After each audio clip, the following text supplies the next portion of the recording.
If you're waiting for your opponent in the main event match, please make that known to me. Need to get you guys playing.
don't need the We scoreboard. don't even need that.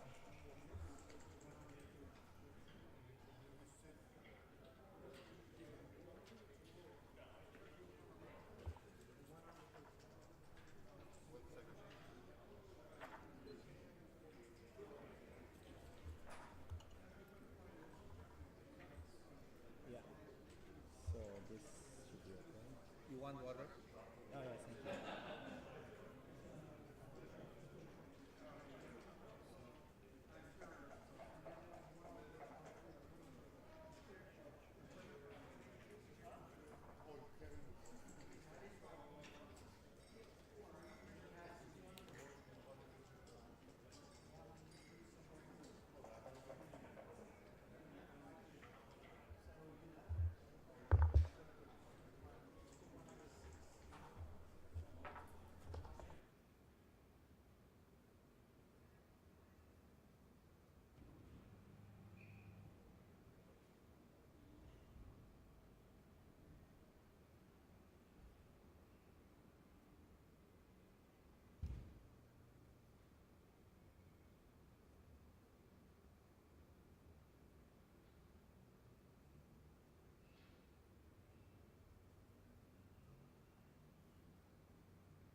So this goes like this.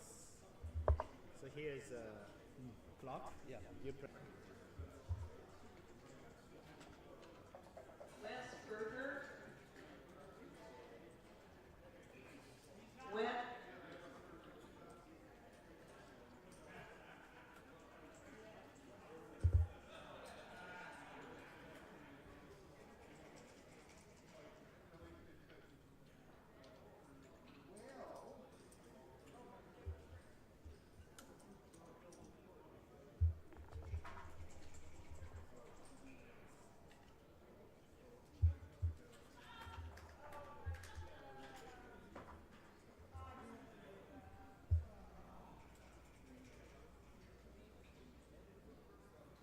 So we can make this.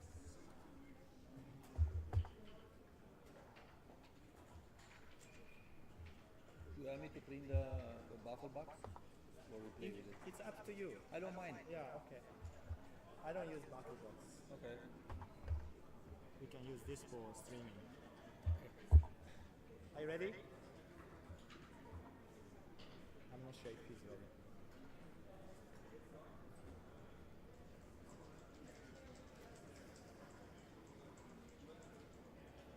Dimitri, are we ready? It's good to go? Okay. Good match.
Okay.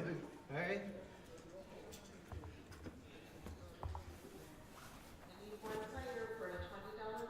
Are we on? Yeah, we are. Oh, okay. Hi there. This is Phil Simborg, and I am privileged to be here, thanks to Dimitri and everybody, to do the streaming. And we just got finished with the Hall of Fame dinner and a USBGF dinner where Mochi was inducted in the U.S. Backgammon Hall of Fame along with Falafel. He is playing in the consolation in the late rounds against my very close friend, Adrian Nedelcu. Adrian has 3 passports from Romania, Austria, and the United States. So I don't know where he's from. Mochi, we know, is from Japan. 0-0 to 9. This is the fighters. No, this is not the fighters bracket. This is consolation. And I guarantee you, Mochi's PR in the fighters bracket is going to be every good as good as it would be if he was in the World Finals Championship. He takes the game very seriously. He wants to get the right play every time. In fact, we even talked about that, how he is always trying to do his best and takes the game to improve. He might have a 1% chance to win, and he'll sit there and over the board and belabor it. Adrian, I'm very proud to say, started out a few years ago as one of my students, and he's done very well. He's really worked on his game. Where does he live? He has a place in Portugal. He has a place in northern Illinois in the suburbs of Chicago. He has a place in Romania. He has a place. I've been to his home in Portugal. Stayed with him for a while. We're really very good friends, and he's a very interesting guy. Let's see what's going on here. Looks like Adrian took the first game, was winning 1-0. Let's get into this backgammon match here and see what's happening. At 1-0, you don't change your strategy one bit. You're pretty much playing what we call normal match score. I'm very proud that I put that title on it, NMS. It means you're playing like money. Gammon values and take points are pretty much the same as money, and the strategy would be just like a money game. When does it change? That's what makes backgammon tournament play so fascinating, because when you start getting further along in the match or the cube starts getting up, those values change, and you're going to actually change your checker play as well as your cube action. But right now you're going to play it just like money, and we can see that Mochi has made the 18-point, his 18-point, which is his opponent's 7-point, acre. And by the way, I also attended Mochi's lecture this morning on his new book. It's a very good book. I read it. I particularly like Mochi's section on blitzing versus priming. You identify whether you're in a blitzing position or a priming position, and whether your opponent is in a blitzing position or priming position, and you play accordingly. It was very helpful. Mochi and I did some boot camps together, and we covered a lot of that, but he put it into this book with Mark Olson, and he sold quite a few copies right here. We had a huge turnout. It was very interesting. Okay, so we're looking at a 5-2. Mochi's coming in from the bar. There's no really good play, but there's always a best play, and you can bet that Mochi's going to do everything in the world he can to find it. I have no idea what's right here.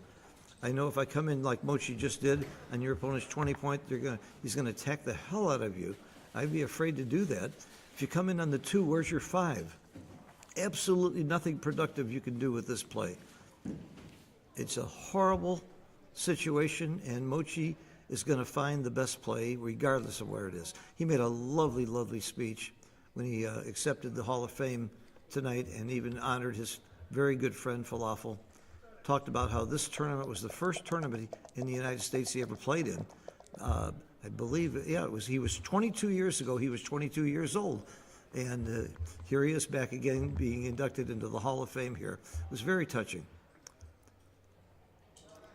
Okay, Mochi made a very aggressive play coming in on the 20, and the double 6, he's safe. But I think he's got to do some attacking here. He's way down in the race. He can't hit, so he's got to think about your strategy here. What is Mochi going to do? He can't hit. He wants to get a shot later. Is about the only way he can win. Your strategy is to play a hitting game, so he's building points. He would have liked to hit there with a 6 or a 1, and if you study the game, you know that's 24 shots out of 36. You should know that right away. Just automatically know the number of shots. And I've got some friends with me. We're on camera. This is my little friend, my lovely girlfriend Lola, who is actually Lynn Ehrlich's doggie, very cute baby. And she's gonna help me do commentary. I want you to bark whenever Mochi makes a bad play, okay? I don't think you're gonna hear a lot of barking. We're on camera right here. Okay, so Adrian's got a very good position, but as you can see, Mochi did make the hit. And now he's got a follow-up, getting hit back again. Half the deck hits. Well, let's see, you have 15 fives plus the sevens, more than half the deck hit there, so he was really in trouble. And again, he can't hit. You gotta like Adrian's position here, and if I were Adrian, I'd start thinking about the cube. Now, how do I think about the cube? I don't think about the cube. I think about taking the cube. I always use Woolsey's law. If I were my opponent, would I take or pass? That's what Adrian should be thinking here. If I were Mochi, would I take or pass this cube? And if you think you would pass or you're not sure, you give it. But I really think you got to think about the double here. Be aggressive. Thank you, Lola. I love you too. I have to say, I've done commentary with a lot of different partners. This is the best.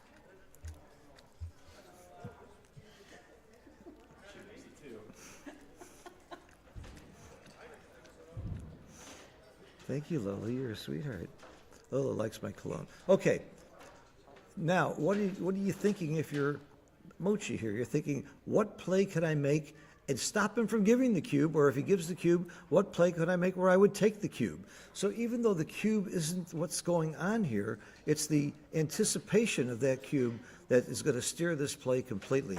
Because you know when you're in trouble, you know when your opponent might have a double, and you're trying to figure out, how can I take it? Sometimes I make a wild play. I make them too good to double so they can't double me. Isn't that clever? I make a really bad play so they're thinking they're too good, and I stop them from doubling. That'll be in my new book, which I don't think is going to sell very well. In fact, that's the play I think Mochi just made. He's trying to stop him from doubling by confusing him.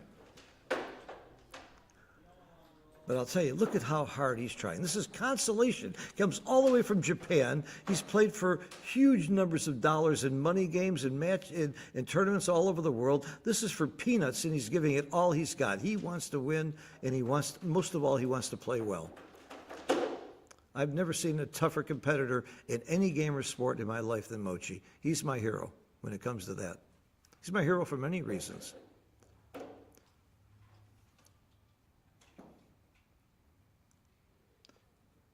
Ben Friesen, when we're lagging like this and it's going around, does that mean I'm not online? Probably. It's back now, and there's the cube. Okay, there's the cube. Good for you, Adrian.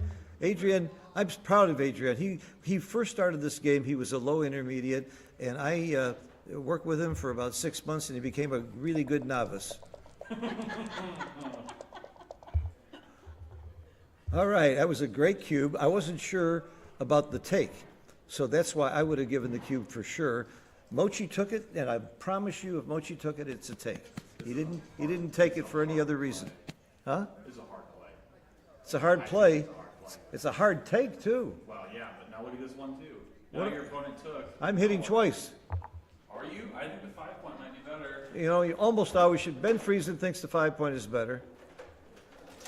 And Ben's another one of my, I taught Ben when he was in college. He was my first college student, and in about no time I had to stop teaching him because he became so much better than me. I really resent that. That's one thing to say I was a good teacher, but to flaunt it by beating me all the time and being better. Yeah, I let you take credit, though. Oh, Roberto Litzenberger, thank you. He just texted me that even when it's lagging, the audio is going through. Uh-oh. So everything I said, please ignore everything I said about Ben Friesen. All right, almost everybody would make the 5-point here, but I'm hitting 2. You know why I'm hitting 2? I'm playing Mochi. I'm going to gamble like crazy. I like this play. He made the 5-point. I'm not sure. Mochi's got to perform. He did. He came in. That's huge. And anchored. That is huge for Mochi. He still doesn't have a very good game. You still got to love the cube, and you like to love Adrian's game. But there's holes here. There's plenty of game left. For 1, Pretty simple. Clean it up. Now, why do you leave the blot on the direct shot on the bar? Because if if Mochi has to hit him, he's got to break his anchor, and he's going to leave blots all over the place. So if you're going to leave a blot, I leave it on I do what Adrian is doing. Leave it on the 7 point. The other reason you leave it there is you'd like to make that point. So that was a very good play, in my opinion. And he doesn't get hit. Mochi can't do anything but just bring checkers down, slot points. That's all you can do. Now Adrian would like to cover that bar point with a 6. Okay, we can clean it up. That's my play. Make the bar point, because there's more 6s than 5s. So he wants to just come home. He's winning the race. It's much easier to come home with 6s and go to the bar point than it is to go to the 8 point. So that was very clearly the right play. Always think about your game plan. What is Adrian trying to do? He's not trying to hold Mochi. He's not trying to hit him. He just wants to race home safely. What does Mochi want to do? You better get a darn shot. You better hit it. You better have a good board. His chances are not really good right now. I would say Mochi maybe has about 24% chance to win this game, tops. That's very simple. You don't throw checkers behind. You want to get down to 2 checkers on that midpoint so you can clear it. Another very good play by Adrian. I played Chouette with Adrian for a while between matches today, and he cleaned my clock, so he's impressing me. He's doing well. He's got my money in his pocket. That's got to be pretty good.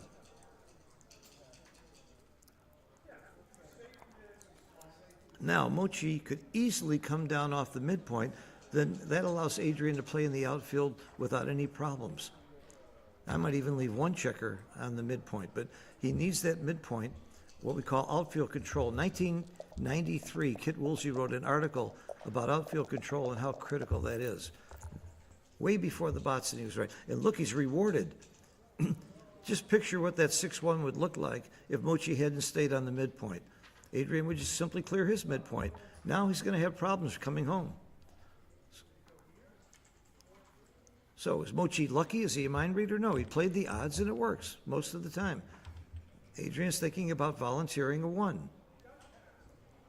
Now, I would do this if there was if Mochi's board was not so good. I don't think I'm volunteering here. If Mochi had another hole in his board, it might be right, but I think Adrian again made the right play. XG will tell us if we're right around later.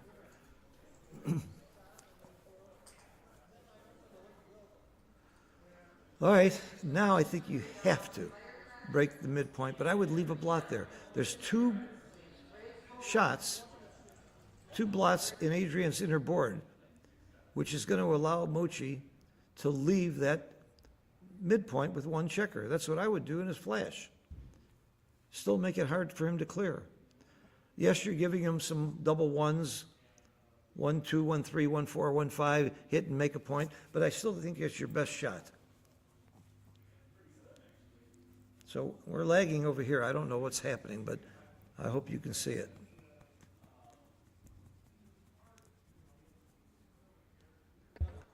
He did it. He made my play. He left the shot, that's right, and he's rewarded for it. He made it very difficult for Adrian to clear. Now Adrian makes his board, and Mochi cannot afford to get hit. It could even mean some gammons there. All right, now Mochi's got to clear. He's got to come off the midpoint. Can't leave a blot there. What else is he thinking about doing? I don't know. I'm just coming down. I just can't. What is he thinking? What else is there? What am I missing here besides brains? I know I'm missing that, but what other play is there besides coming down? Wow. And he's using up lots of clock for this. By the way, Mochi is famous for using up his clock. He'll get down to 6, 8 seconds with 5 games to go and play speed game. At the end, I've asked him about this. He refuses to tell me why he does that.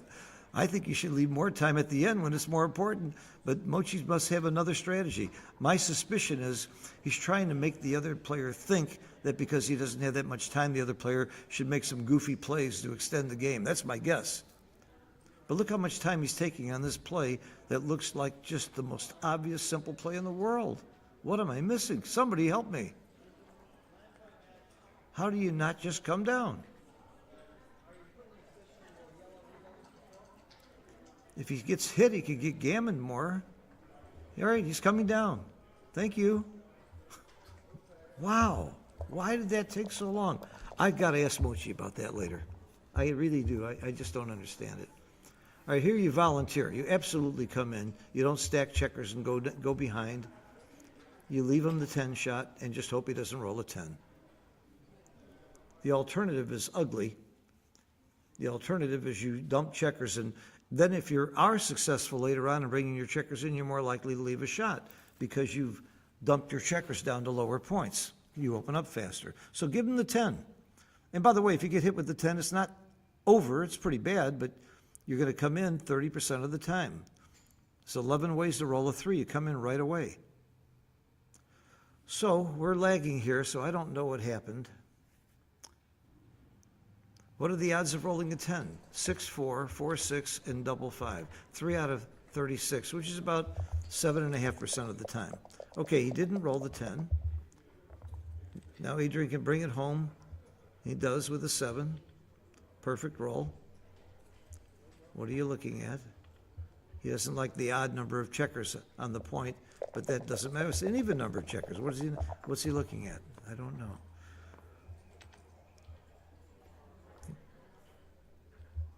Okay, why did Mochi come out there and leave himself exposed? Can anybody guess? You run off of gammons. You just don't want to get gammon. And leaving 2 back, you waste those pips on the dice by bringing the checker in low. The odds of getting pointed on are very small. You only get pointed on with double 3 and 3, 2, maybe double 1 shift, maybe double 2 shift. Very few rolls would point on you, and even if you do, getting that checker out and moving helps you save gammons. Mochi's saying to himself, I'm probably not going to win this game, but I certainly don't want to get gammon. Bring the checker in.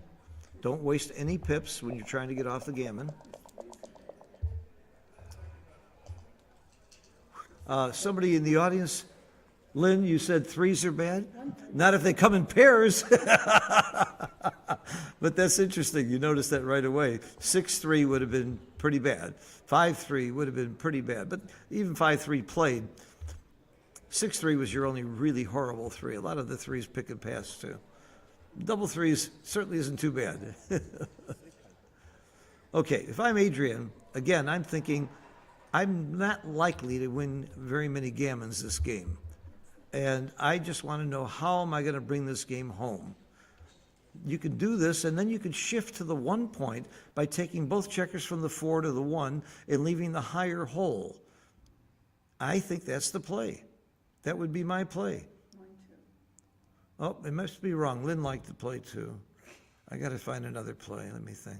I'm sorry, Lynn. You know, I'm sitting here with my good friend Lynn Ehrlich, who is the director of the biggest tournament in the United States, the New York Metro Open, which will be January 4th through 7th. I'm not going to miss it if I can help it, and everybody else should make that tournament too. It's really, she puts a lot of hard work into making it a great tournament. Thank you. Okay, this is very, very awkward, but what can you do? You roll a very, very awkward roll. By the way, he made my shift. It's good. With the lagging, I wasn't sure. I have a lot of respect for Adrian. He's an extremely accomplished man. He went to Oxford, and he travels all over the world doing energy work, and he loves backgammon. He just put his life into backgammon. I don't make this play because of the repeaters. I would have left the blot on the 4. If he doesn't get hit, there's too many ways to get hit again later. Watch this. How many rolls are there that leave another shot? I'd lose count very quickly. And sure enough, he rolls perfectly, proving that I'm wrong. Although if he left the blot on the 4, he'd be clearer with that roll too. But still, leaving that shot down low is much harder to clear. So I'd like to look at that one in XG. I really think that was a wrong play. Now, Adrian, Mochi, the whole world knows who's favored here. In a 9-point match, you're playing, the best player in the world is playing a very nice open player. That's what Adrian is. But Mochi's probably in a 9-point match about maybe a 60 to 65% favorite. So when you're Adrian going into a game like this, you should think about gambling. You should gamble a little bit on the cube and the checker play. And Adrian is a brilliant guy. He's a really smart guy. I told you he went to Oxford.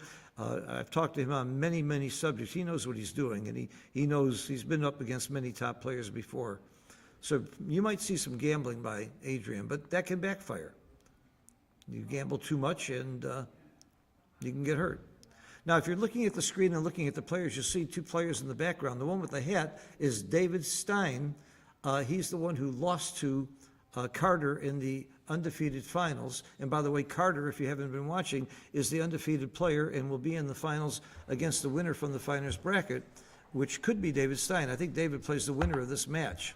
And the winner of that, I think, will play Carter in the finals. David Stein is also one of my former students, but after he got too good, I gave him to another guy who he thought knew a little bit about backgammon, one of my teachers, a guy by the name of Paul McGrill. And David took lessons from McGrill for a couple of years, and then Dirk Sheeman, and helped Dirk write his book. And now David has become one of the finest players around. All right, he needs a big roll here. He got it. Not big enough to get off, but uh-oh.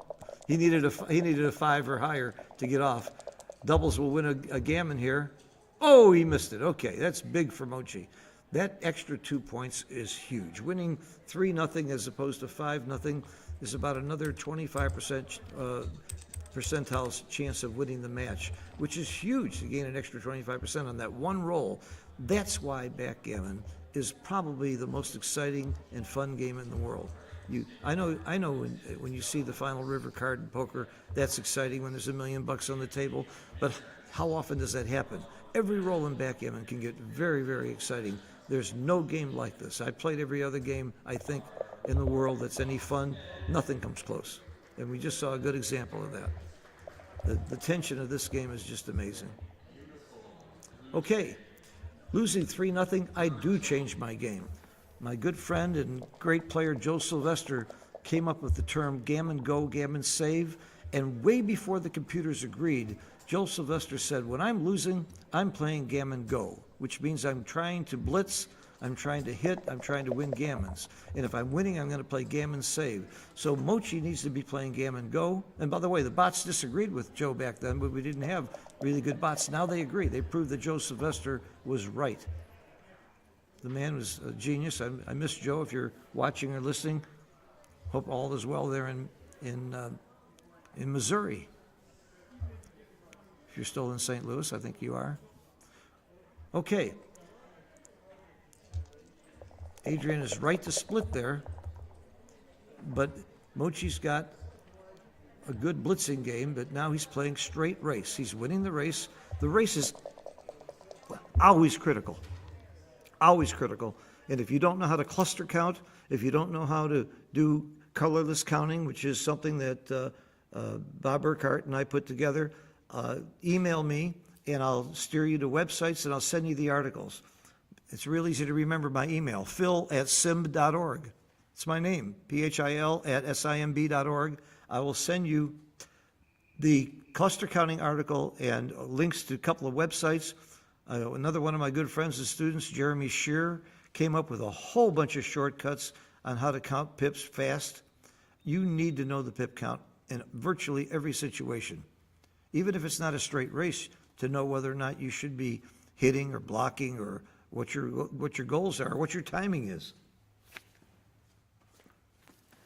Lynn lost her dog. All right, we're back in live again. I get a lot of lag here. Our internet's not that good. He could come in and hit. Adrian, usually you hit here. That, I don't know about that. If I was winning the race, clearly that might be my play. But coming in and hitting off the bar. Oh, he only had a single checker. I'm sorry. That he couldn't come in and hit. I missed that. Okay, the lag took me away from where we were going here. All right, this is very easy. You clear the point. Ha, I totally missed the play, I'm sorry.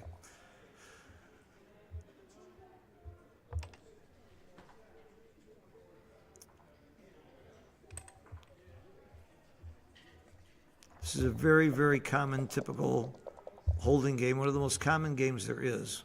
And I'll tell you something, I had a revelation. I've been teaching for 25 years. I had a revelation about 4 or 5 years ago that we spend so much of our game in a holding game where somebody's got a holding game. We should master that first. Because if 60% of the time, and that's my guess, you're either you or your opponent's in a holding game, and you learn that, you've mastered 60% of the game. There's virtually 11 different types of games. There's holding, priming, blitzing, racing, end games, containment games, bearing in, bearing off. There's all these different types of games, but most of the time you're in a holding game. So learn the darn game, and it's not that hard. It's very easy to know when you should double and when you shouldn't double in these types of games, and how to play the checkers. You don't even need a teacher or a book. I must tell you, all you need is XG. Play it over and over again, and in a couple of hours you'll master this game. It's not that hard. Now, there are some very good books, and there are some very good lessons that I give and that my teachers give on holding games that will help you and save you time and pain and help you understand why you're doing what you're doing. And the other thing that's tricky about holding games is how to adjust at different scores.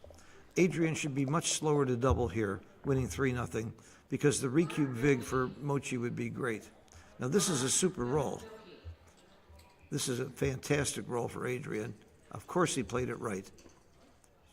Just come on, bring him down, that's it. There's no question about this play. You want to get off the midpoint. You want to just race. Now, when you're ahead in the match, you also want to race because there's fewer gammons in racing games. And either way, you're not that interested in gammons. You don't want to get gammons that much. You don't want to lose gammons that much. You just want to play the game, win 1 or 2 points every game. Don't keep it too volatile. He's counting the race. He's got to be up in the race enough to do this play.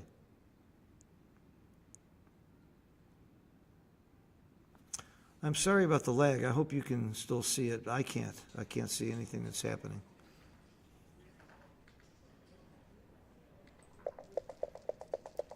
All right.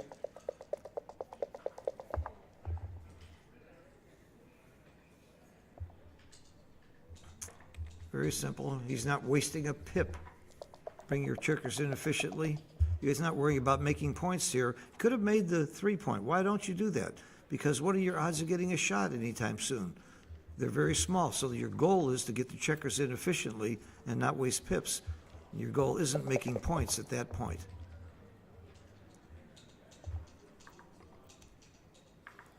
He should wait for the shot. He's got to stay back.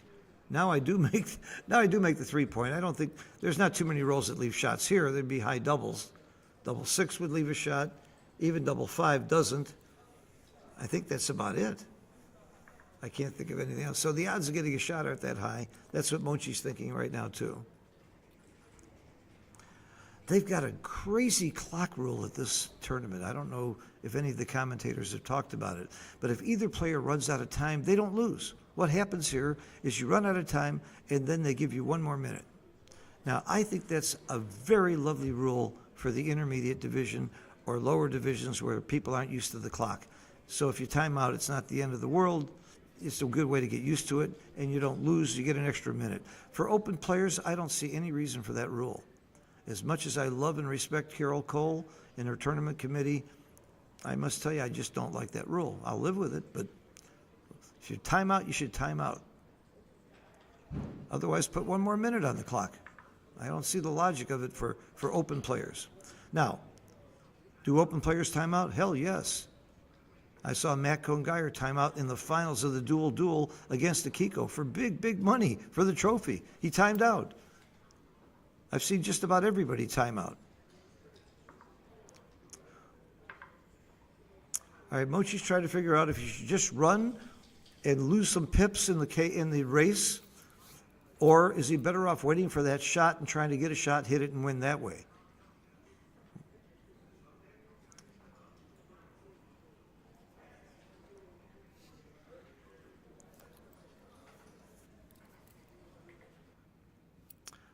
I think the odds of getting a shot, hitting it, and winning are less than the odds of winning the race. The problem, though, is when you race, you make it easier for Adrian to double. He's got less volatility, and he might get the cube that way. Smile for the camera, Lola. Smile, the whole world's looking.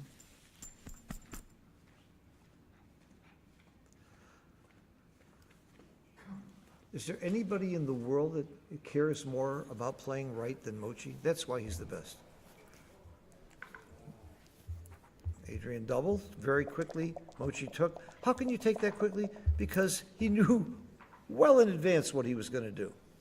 He's got some race equity. He's got shot equity. He's down 3-0. It's an easy, easy take. I didn't stop to count the pips myself. He's got shot vig and race vig, and again, he's down in the race.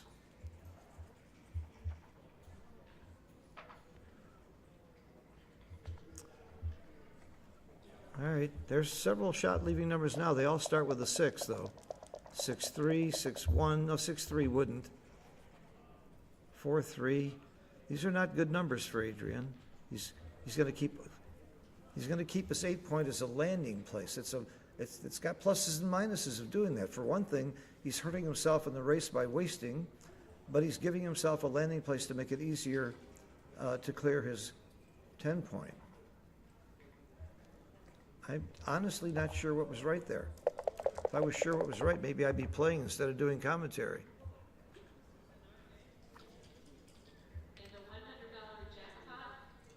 This is easy. You just got to wait. Now, does he come in? I don't think so, because you don't want to be forced to run with a 6 next time. So you save a 6 by Mochi leaving a checker on a 7-point. I think this is pretty clear, but Mochi obviously is giving it some real thought. If the race were closer, I would come in, but I think Mochi is not, well, he's not out of this race. I'm sorry about the lag, folks. Nothing we can do about that. Okay. He took my play and stayed out. Oh, he hasn't done yet. Okay. No, he came in. Okay. Next 6, he's got to run. He figures he's going to get a shot now, or he's running anyway. That was 2 rolls I missed. Yeah, okay. I see. I missed a roll. Okay. Now Mochi's in pretty bad shape. Does that mean he shouldn't take the cube, everybody? Of course not. If you play hindsight, you're going to shoot yourself after one day of playing backgammon. You've got to play the odds and just live with it. It doesn't always work out right. But in the long run, it works out right, and Mochi's living proof of that. Not only is he the best player, but if you look at his win-loss record and his tournament records, he's one of the best results in the world, too. He wins a lot. So there's a direct correlation between playing well. Sometimes it doesn't work. I'm sure if in hindsight he wished he'd have dropped his cube. Nope, he doesn't wish he dropped the cube. All he cares about is that he make the right decision. That's all you do. You just don't hindsight yourself. So, looks like Adrian's going to be up 5-0.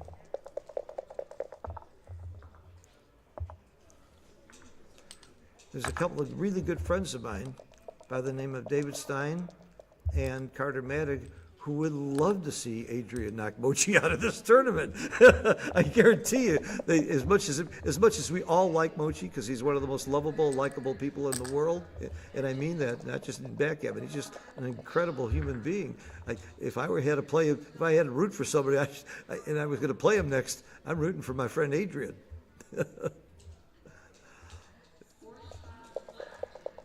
So winning 5-0 in a match to 9 against Mochi, about an even match. I don't know how many people would bet a lot of money on Adrian winning 5-0 against Mochi. I would. I mean, he's certainly favored. Maybe 2-1 at the most.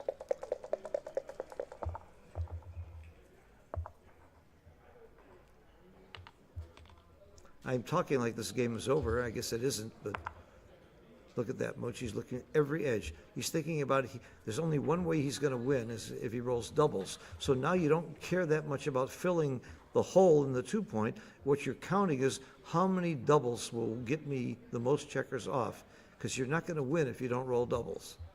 So that's what Mochi's doing. Normally, if it wasn't about doubles, you would clearly put that checker on the open deuce point real fast.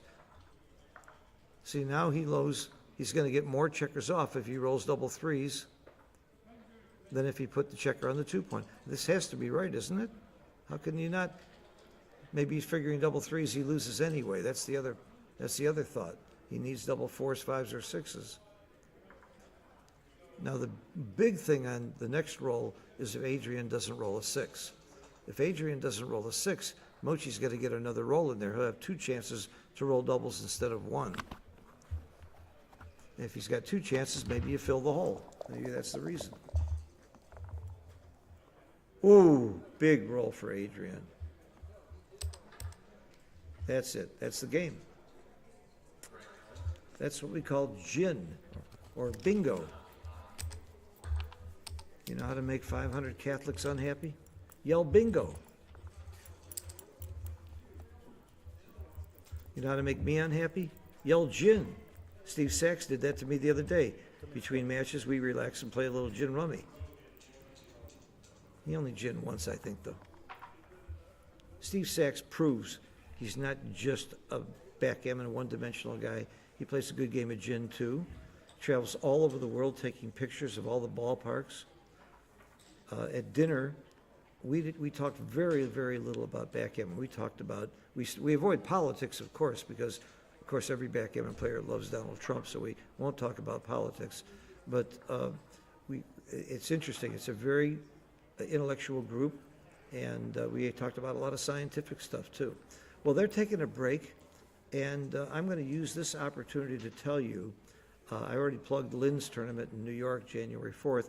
I'm sponsoring and helping run a tournament in Jamaica, in Ocho Rios, at the end of September that is amazing.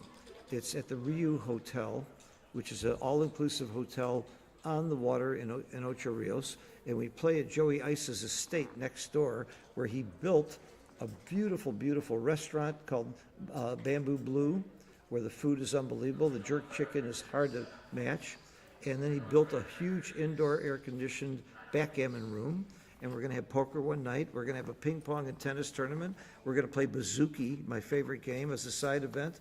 And Jeb Horton is going to be running the tournament along with his lovely wife, Robin, really professionally run. And guess who's going to be there? Michi and Akiko and David Wells and Joe Russell and Ben Friesen and Michael Niegu, and I absolutely cannot forget Antoinette, because she would kill me if I forgot to mention that she goes to that tournament and will be there, and Layla. It's an unbelievable event. So mark your calendars. Go to www.chicagopoint.com and look at all of the tournaments on the list.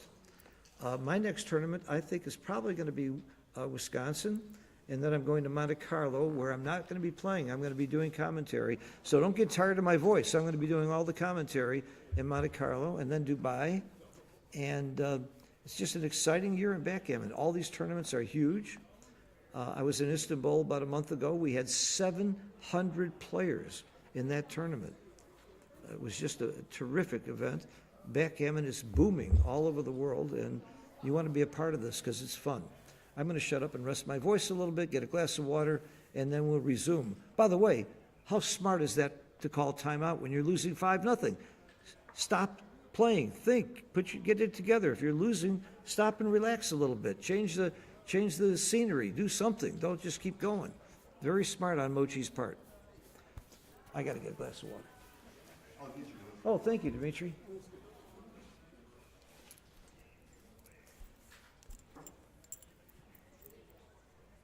I'm so lucky to have such a cute friend. And I don't mean you, Lynn, that's nothing personal.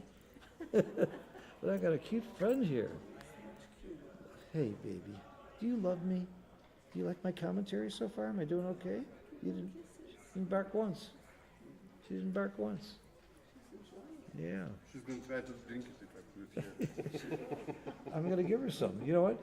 I've shared water with her before.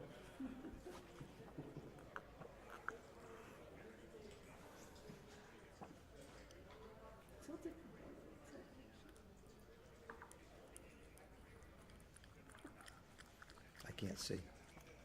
You hold that. Get another glass. I'm okay. I had enough, that's why. Sorry. That's okay. Okay. I love when you get me wet.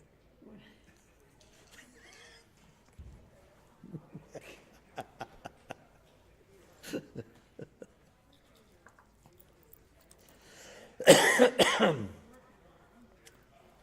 baby, what's new? How you doing, baby?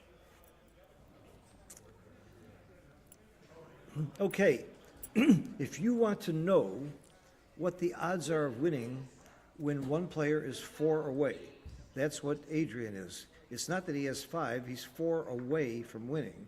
And Mochi is 9 away from winning. The best thing to do is look it up with XG. Or use Neil's numbers. Neil Kazaros, who was honored again tonight for being one of the, he came in 3rd in the ABT points this last year. And he's the all-time point leader in the ABT. He came up with a lot of innovations. He helped design XG. He and I and Mochi were the 3 advisors to when we designed XG. And by the way, Neil's the all-time leader in the ABT. I don't know if I mentioned that. But tonight we also honored Marty Storer, who is one of my backgammon teachers at the Backgammon Learning Center. And Marty is retired, and all he's doing now is teaching, writing books, and playing. Marty was number 1 in the live tournaments in the ABT this past year. So who was number 2? John O'Hagan was up there somewhere, up very, very high. Oh, Ted Chi, I think, was up. Yeah, I think he was number 2. Ted Chi had a great year, and Ted Chi also did well on the online. One of my favorite people. Ted's just always pleasant over the board. He's the king of the one-pointers. Just a great guy. And another great tournament director for his tournaments up in Northern California. So look at that tournament schedule. There's a lot of great things coming up and happening. The Viking Classic in Minnesota, Denver's got one, and if I don't mention Los Angeles, Candace Myron is going to come out of the sky and kill me. So LA always has some great tournaments, and that's one not to be missed. I think St. Louis has got one coming up, and let's not forget Florida in August, in about the middle of August. Karen Davis puts on an incredible tournament. It's a wonderful venue, and I'm going to do my best to make it because I live in Florida. I don't live that far away. And I go to her events. She runs an event once a month in Boca, and she does a lot to promote the game. She's very, very active in women in backgammon, and we're seeing a tremendous influx, not only of women players, but of really fine women players, women who are playing well. We saw Irina Litzenberger recently online playing her husband.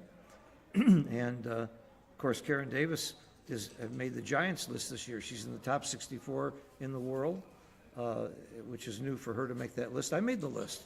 I don't know why. I haven't played that well, but I think the people are doing it because I have such a big mouth. They want to shut me up, so they put me on the list and honored me for that. But Kara Schultz has been playing great. Several women are really coming forward. The one I miss the most is Mary Hickey. I think she is clearly one of the best. Forget women, man, she's just a great player. She hasn't been playing a lot lately live. And Mary, if you're listening, I miss you. You're a great player, great writer, great friend. Love to see you back. But I am excited that everybody agrees the best woman player in the world right now is Akiko, and I'm going to see her in Monte Carlo. She's going to be there, and in Cyprus, and she's coming to Jamaica. So keep it coming. I was just down in a tournament in Jamaica that I ran. Pardon me. We had 32 players. More than half were women or kids under 25. More than half of the 32 players in that tournament. And then in the side events, it was packed with women and kids. It was just terrific. Jamaica knows how to really make it a family game and promote the game, and I think that's happening all over the world now. Okay, I'm going to shut up, relax. Let's get this match finished. Kind of a long break. Usually you've got 5 minutes tops. So I'm going to show you how this dog does tricks. I'm going to throw this dog as high as I can in the air and catch her, and she won't even be scared. Ready? See how fast I get that? Yeah. Huh? Huh? Look at that face. If I had a face like that, I wouldn't be wasting my time playing backgammon. I'd be out dancing and doing nightclubs. I'd be a model. A face like that. She's awfully cute. Roberto, you were texting me again? Thank you. This is consolation. I'm making a mistake. Oh, it's the consolation division. And he also, oh, Ed O'Loughlin came in second. Thank you, Roberto. Ed O'Loughlin came in second in the ABT last year. Storer, Ed O'Loughlin. Ed O'Loughlin's amazing. He just, one of the most winning players in backgammon. Then Neil Kazaros, then John O'Hagan, Ted Shee. Oh my God, look who's number 6. The best player in the world that's never won a tournament is number 6. Herb Roman, my good friend Herb. We always kid him about that. He's never won a major tournament, and he's a very fine player. Then Chris Trencher, another great player and a teacher, been down in New York. DiMaggio, Obakov, and Mike Ireland. All right, they're back. Let's get to work on this tournament. This is consolation. They will not play. They're not in the fighters bracket. I'm sorry about that. But consolation is worth a lot of money and a nice trophy and very important. And it's also a lot of ABT points. Why did Mochi get in the U.S. Hall of Fame? He's played in more U.S. tournaments than any non-U.S. player that we know of. I think it's accurate. He's won many tournaments, and he's done a tremendous amount to support the growth of the game in the United States. He was a major contributor and donor to the U.S. Backgammon Federation.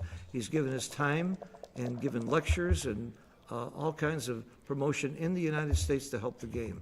He clearly deserves it, even if he wasn't the best player in the world. Okay, we got a nice start again for Adrian, making his 4-point and splitting. Do you anchor here? I don't. I don't think you anchor. You don't want to get stuck on the 3-point.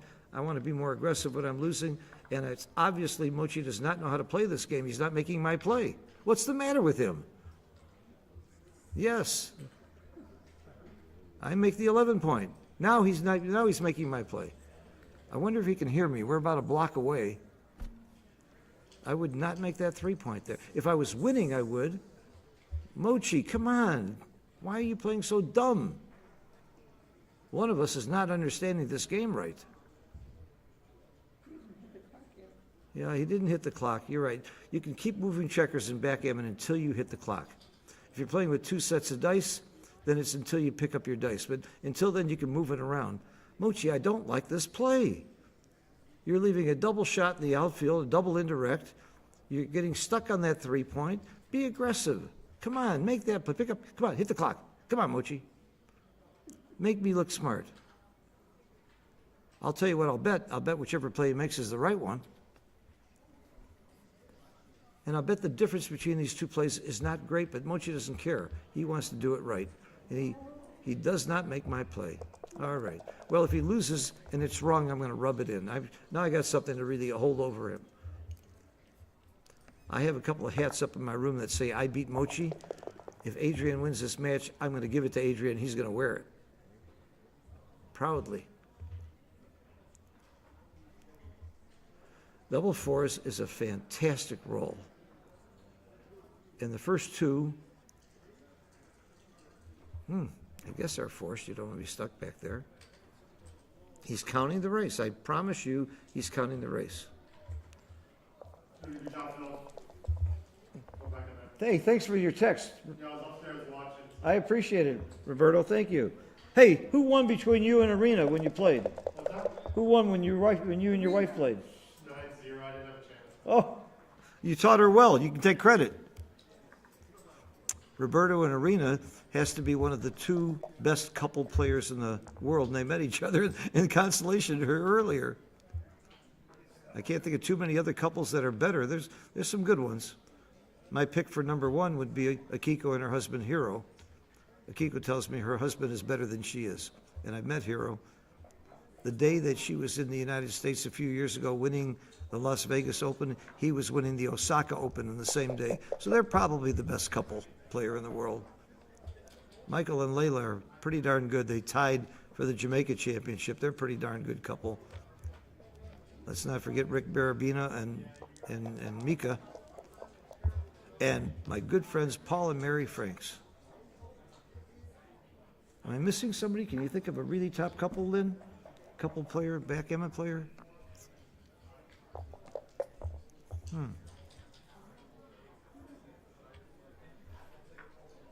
Were they both really top players? Not too many.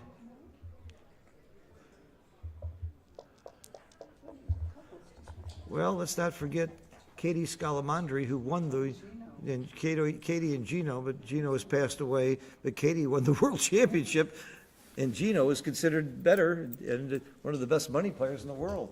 I played with Gino. Yeah, he was quite a character. I played with him in Florida at Mike Spabati's house one day. Nice guy. And Katie is a lovely lady. All right, what's happening here? We got a very tricky 6 to play. You have to leave a blot, leave a 1 shot. It's only 30%. If you get hit, it's not the end of the world.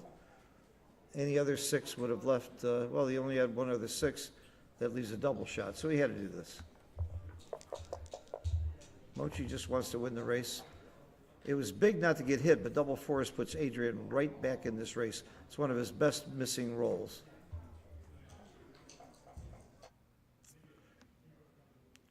Now, Adrian, you've got 2 reasons to run, the race and the fact that you're winning 5-0.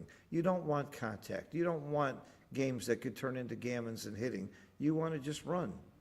Even if you're a little behind in the race, at this score, you might want to run. And Mochi's got a nice board. If you don't run, you don't have much flexibility to play any other game anyway. You're stacking your checkers. Okay, he made the play. Good for you, Adrian. It's tough being a commentator when you like both players so much and you want them both to win. I guess I have to try and stay neutral. If I do the commentary on the finals, Carter's in the finals and I've got 10% of his action. You watch. You won't see me be prejudiced, but there could be a little part of me that would like to see him win. Carter and I always have a love-hate relationship. We bet $100 on who goes further, but then we take 10% of each other. The biggest tournament Carter ever won was the Cyprus Open, the international, really huge tournament. I missed it that year. I want to kick myself for that. I lost the 10%. All right, we got that standoff. I was talking about that typical holding game situation. 60% of the time you're here. You need to learn this game.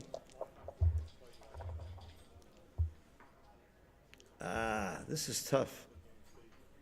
This is tough. If you play inside, you break your board. If you bring them in, you don't have a landing place. But what happens now if Mochi rolls a 6? Wouldn't you love to have a good board? Mochi's going to just play to the ace. Do you leave a blot on the 6 point? I really don't know what to do in these situations. Do you leave a blot on the 6? Do you have a 5 to play next time? No. You're better off not having the blot. How do I know that's right? Because Mochi did it. 3-1's a good roll. Good. Now, do you leave a blot? Probably not, because you could get a shot right now. You'd rather not have blots. Big roll. There it is. 17 ways to hit this shot. 17 out of 36 is about 47%. He's not favored, and you can't think about doubling. What are you doing? Just roll. You're not favored. If you miss, there's nothing you can miss with and leave a shot. That's the good news. And now we certainly, most critical type point in the game, and we got a lag. I can't tell you what's happening. I can tell you he shouldn't double, and he should roll a 6. And if he rolls a 6, unless Mochi rolls an immediate 1, it's game over. Right, Lola? He rolled it. He missed the 6, I'm sorry. He missed the 6. Mochi got by. Now we got a race. It's a pure race. Clearly proving that he should not have doubled. It brings 2 down. The crossovers are important. When you cross over from one quadrant to another, you're gaining a chance to roll a 6 to come in. So you always do the crossover in a race if you can. Mochi's counting the race. He's clearly favored, but by enough to double? I don't think so. This is such an easy take. I would not double here. Oh my goodness, maybe at 0-5 it is a double. Oh my God, I never would have dreamed this is a double. And I promise you I'm wrong, because Mochi did it. I'm taking a picture of this so I can put it in XG. For those of you who may not know, XG is Extreme Gammon, www.extremegammon.com. We can put this in the computer and it will tell you and be right 99.99% of the time whether he should have doubled or not. I couldn't dream of making that double. I guess when you're losing 5-0, you double in an almost even race. Wow, that was a shocker to me. And Mochi didn't think very long. I must be way off on this one. Did you see that double, Ben? No, but he probably had enough market loss. You pass very quickly when you're Ben? playing like this. Here it is. Losing 0-5. I can't believe that double. Ben thinks it's probably good. You Ben's, can't be wrong by much. How about hey, that? you going to bet against Mochi? Right. Yeah, right. But what Ben mentioned is market losers. There's how many rolls on the next roll would he be able to double and Adrian could not take? I don't think there's that many.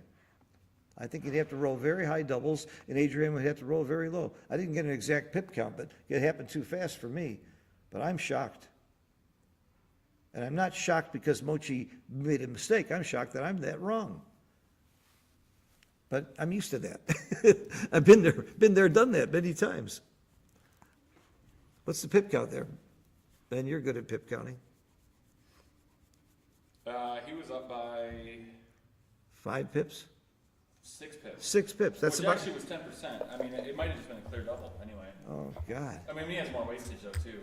Yeah, and there's double fives that pretty much makes it solid. If it was Yeah, exactly. if it was 6 pips, I didn't. And maybe you're right. I didn't think it was that much. I guessed 5 pips very 6 quickly. pips, but he has a lot more wastage. Wow. So even if it was not a double for money, at 0-5, you do gamble some. Even Mochi knows he's supposed to gamble some when you're losing. 4 away, 9 away, but I never would have dreamed of that cube. I guess I would have stopped and thought about it, and then I wouldn't have. But he did roll double fives. That was big. Oh, double 6 for Adrian. Oh my goodness, look at this. He's 1 double away from winning. Adrian can roll doubles. Oh, there's double 6 for Mochi. It's all over. Okay, tell me other games that are this exciting. Come on, name a game that's this exciting. Naked golf. I've done that. Bridge. Ridge. Gin. I've done, but I haven't done those naked. Oh. Well, wait a minute. I got to think about it. Oh my God! What a double 5s, double 6, double 6. People, you know the odds of that? The odds of rolling a double 6 is 1 out of 36. The odds of 2 of them is 1 out of 36 times 1296. I mean, it's amazing. 2 in a row, anyway. It was just an amazing finish.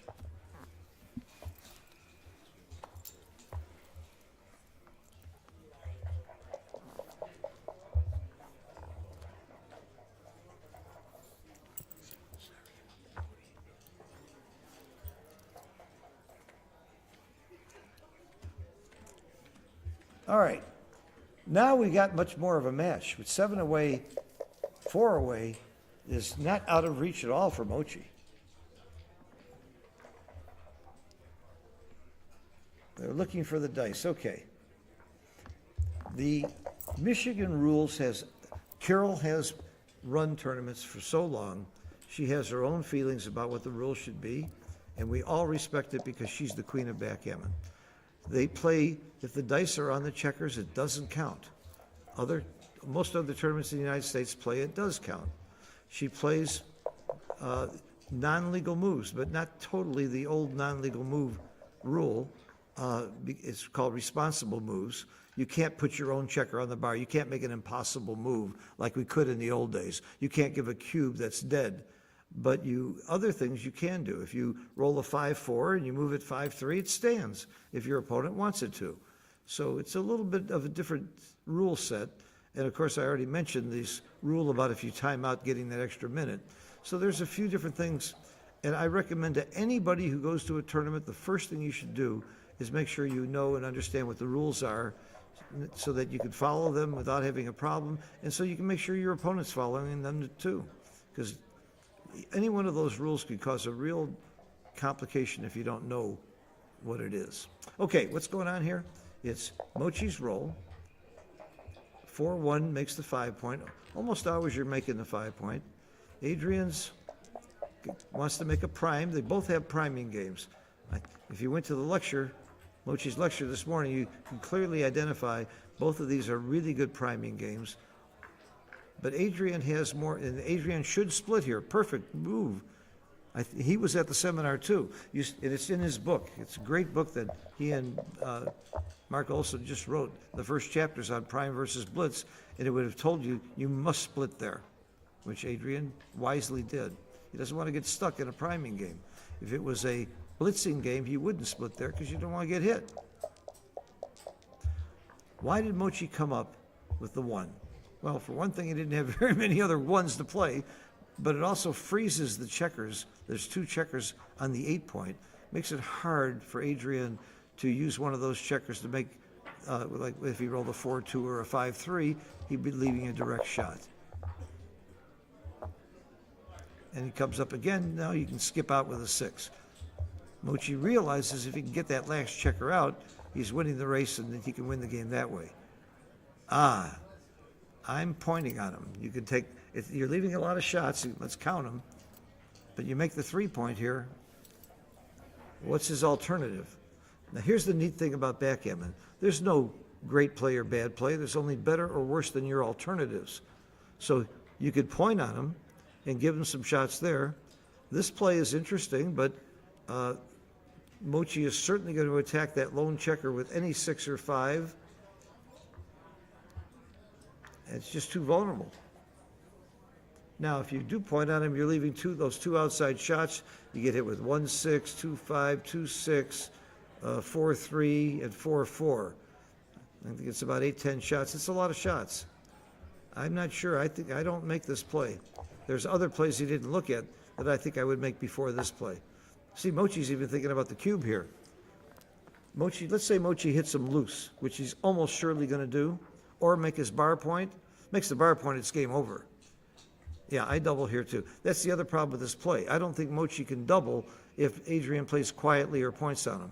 I don't know. Maybe he can double if you point on him. Dimitri, if he pointed on him, would you double? If he left the double outside shot?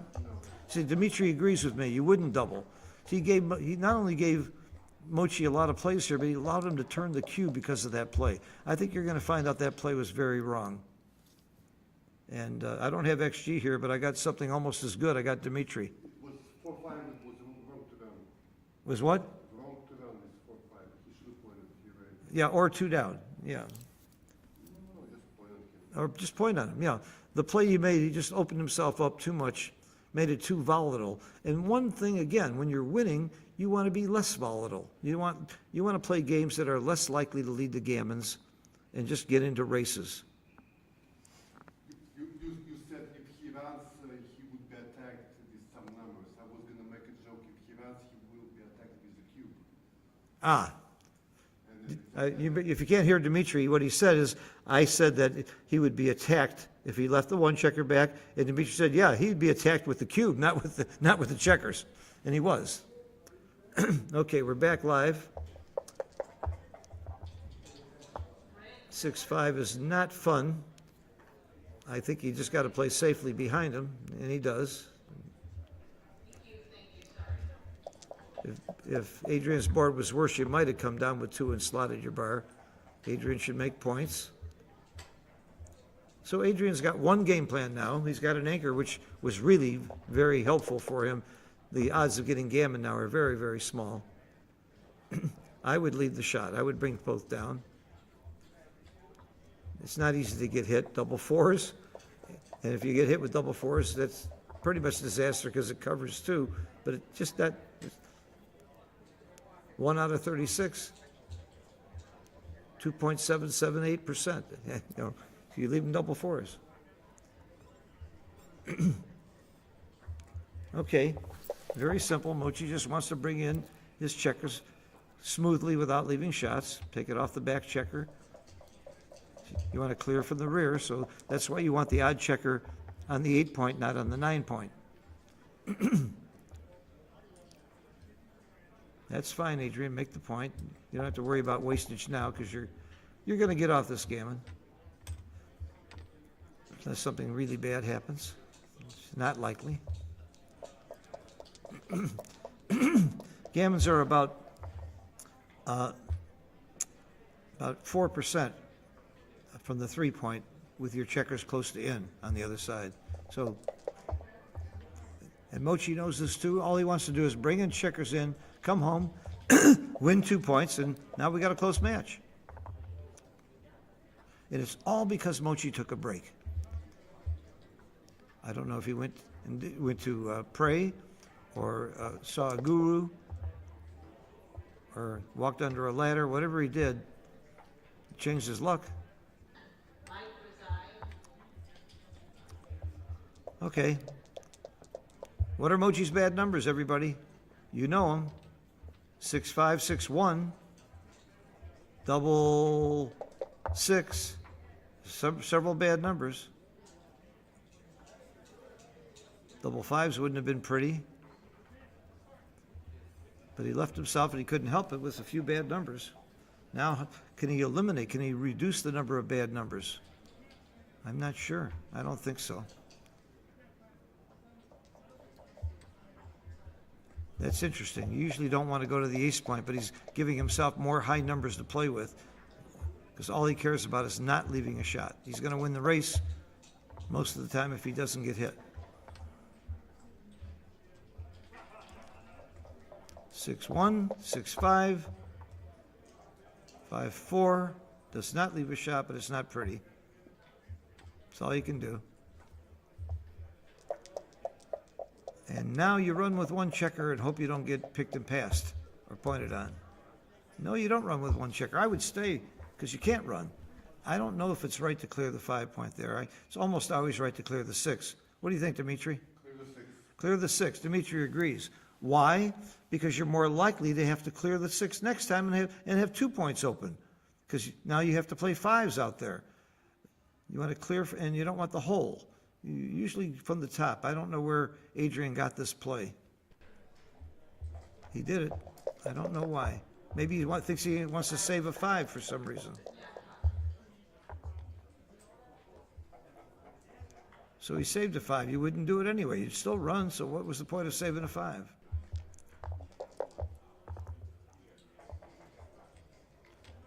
So Mochi could have taken off a checker there, but he would left a double gap, which leaves a lot more shots next time. And again, Mochi's got one goal: bear off without leaving shots.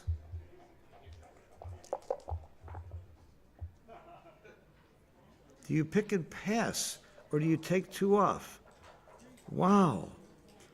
You would certainly pick and pass if it increased your gammons, but the gammons are so small here, all you want to do is win. 2 off, okay. The other reason about the pick and pass is you might force your opponent to come in on a 6. I wasn't sure what to do there.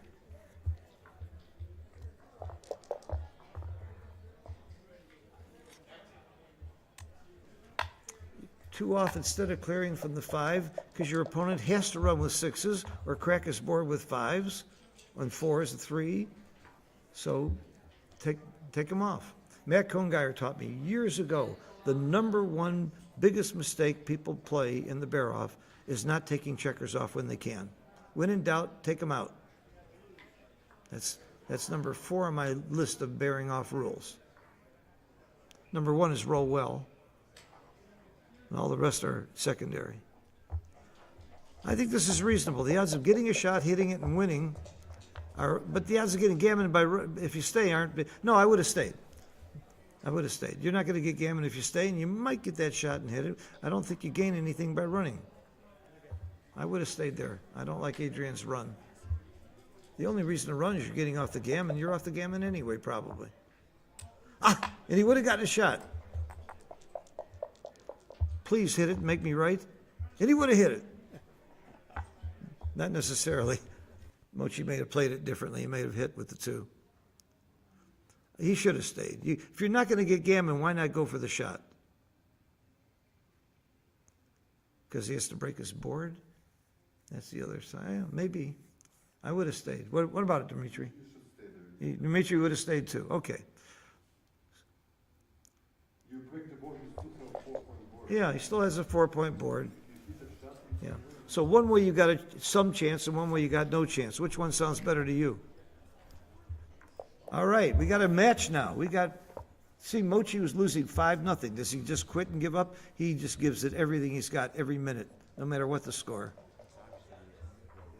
He is the toughest. The reason he's the #1 Giant, aside from all he does for the game, is he is the toughest guy to play. He's always playing hard, always giving it his best.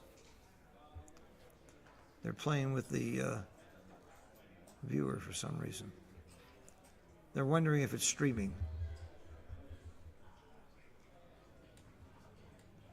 I go to the restroom.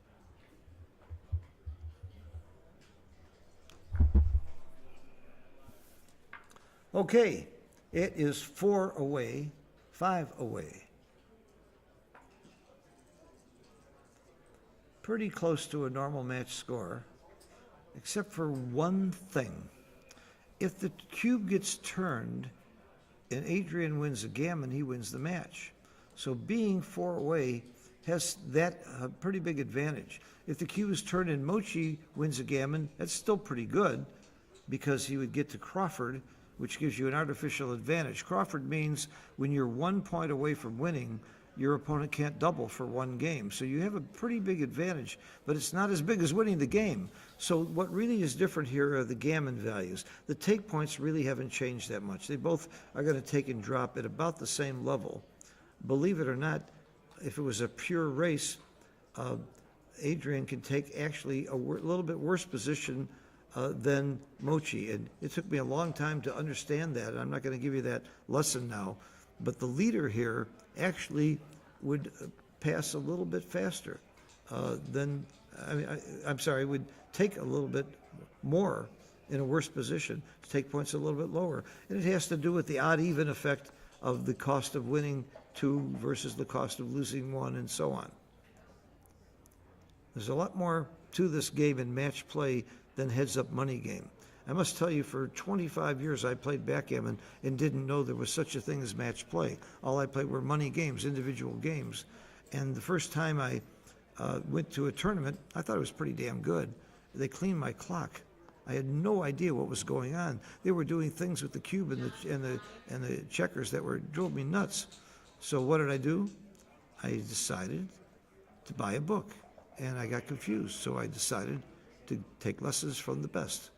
And at the time, Kit Woolsey, I thought, was the best teacher. I knew him for bridge. I was a life master at bridge. I took lessons from Kit, and it was great. And I took lessons from Paul McGrill, Perry Gartner. Then I learned a lot from John O'Hagan and Stick, Dirk Sheeman, a whole bunch of other really top people. And now I'm a very, very top mediocre player. But I can drop names as good as anybody. So I don't know who called the timeout, but if it were me, if it was Adrian, it'd be a good time for him to do it. He just lost 4 points in a row. A couple tough losses. I can't wait to see this cube. Oh, I didn't show the cube to Dimitri. Mochi gave a cube that I just didn't believe. And here it is. Mochi's white. He's losing 5-0.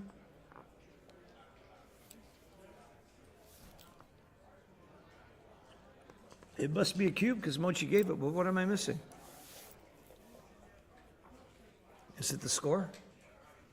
This cube in the middle. Yeah, cube's in the middle.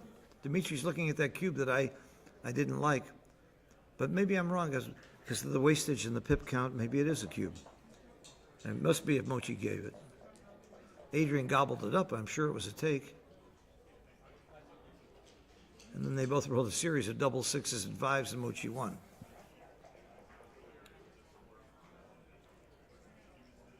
I mean, I'm not sitting here saying Mochi's wrong. I actually think it's probably a close cube. You think it's a close cube? Yeah. Okay, Dimitri thinks it's a close cube. I would have missed it. I don't think there's that much difference in wastage. No, I don't see that much wastage. If you use the Keith count, Well, Well, the thing is, it's difficult to catch up in Short race. the position where, like, what do you call them, stacky position in 1 point. Mm-hmm. It's difficult to catch up in those Okay. because opponent's always going to be like rolling about average. I hear you. So They both didn't roll about average. They rolled double sixes and double fives, but it's like a low variance position, Yeah. basically. So Okay. It's difficult to catch up. I didn't see much market losers, though. That's where I disagree with Ben, too. But maybe I'm wrong. Okay, I'm sure I'm wrong. All right, here we go. Off to a good start for Adrian with an opening 4-2. And if you listen to Mochi, when your opponent rolls a 4-2, he's playing a priming game. So what does Mochi want to do? He wants to split. He wants to get out of there. He doesn't want to get primed in. So that's why he comes out with the 6. This is a double hit. Go for blood. Oh no, no. I would hit off the ace there so fast. It protects that checker. You've got a better board. I would have been hit back. Wouldn't you hit off the ace there too, Dimitri? Yeah, Dimitri would also. So double hit, that's a 6-5 double hit is pretty clear. You would do it on the opening, second roll 6-5, on the third roll even more after you made your 4-point. You want to play a hitting game. I really don't like that play by Adrian. If we were betting PRs here, I think I'll bet on Mochi. I think Mochi. What odds would you give me? What odds would I give you? About 40-1. I've been watching the match too. I'd give you 40-1 before the match started. But Adrian's not, that's not because Adrian's so bad. I mean, we're talking about because Mochi's so good. But Adrian has made a few plays here I really didn't like. And so either he or I have got some pretty bad PRs going here. It could be me.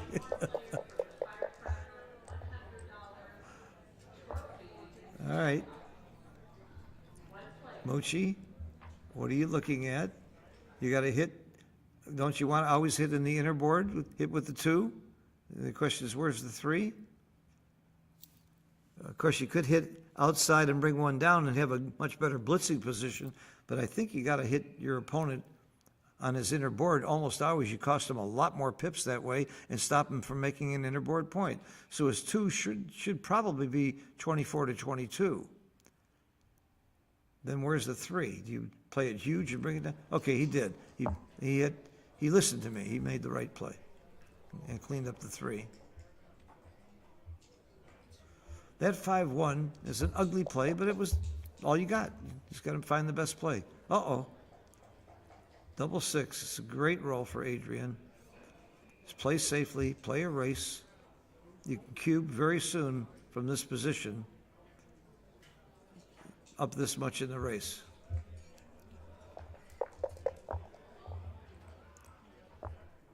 Dice on checkers are not good in this tournament. That might have been cocked anyway.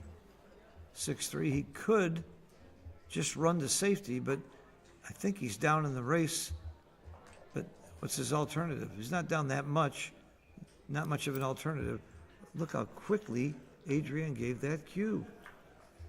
I don't think the race is that big. I think you're going to see a big take by Mochi here. By the way, when you have the 13 and 14 point, it's not that easy to clear both of those points. That 14 point is not that easy a point to clear. Okay, Mochi passed. Race must have been bigger than I thought. I didn't stop and count it. Good cube, Adrian. Atta boy. And rewarded for it. Okay, 3 away, 5 away. Again, Mochi should actually drop a little faster on a racing game, but the big thing here is gammons. Now, a gammon with a cube turned for Adrian is what we call inefficient. He only needs 3 points to win the match. Winning 4 points means the gammon value is less.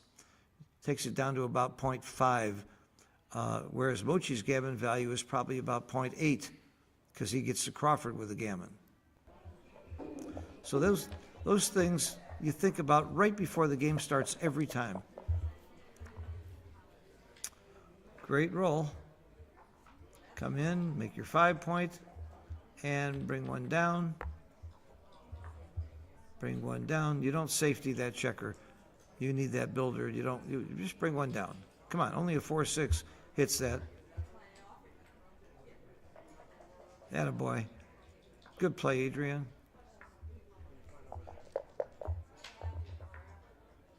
For one. Ugh. Not easy. Ooh. Ooh, I don't know. I think I might come in on the 4 and step up from the 24-23. I don't see, if you come in on the 24 point and you bring the 4 into the 4 point, that's not where you want the checker. That's my play. That's the play I would have made.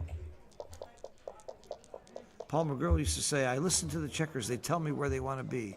And by the way, he really heard them too. Okay, this is easy. And the 1. I don't know. I might duplicate 5s by coming closer. I like that play, but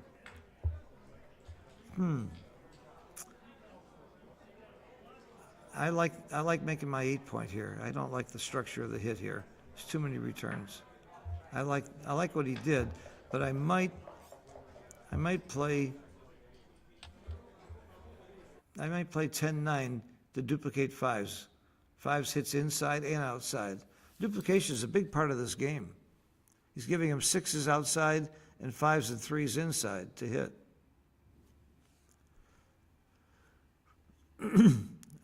It's probably not huge because you do get the advantage of an additional builder by playing from 6 to 5.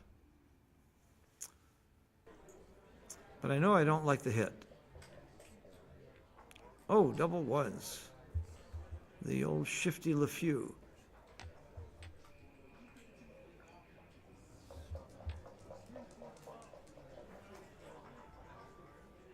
I like the shifting play because there's a blot in the outfield to shoot at. I like Mochi's first play, but it's obviously wrong. I must have missed 2 other 2s before it was frozen. Uh-oh. Another double 6 for Adrian. This one's not so easy because you're going to leave at least 1 blot. Yeah, we'll leave 1 blot.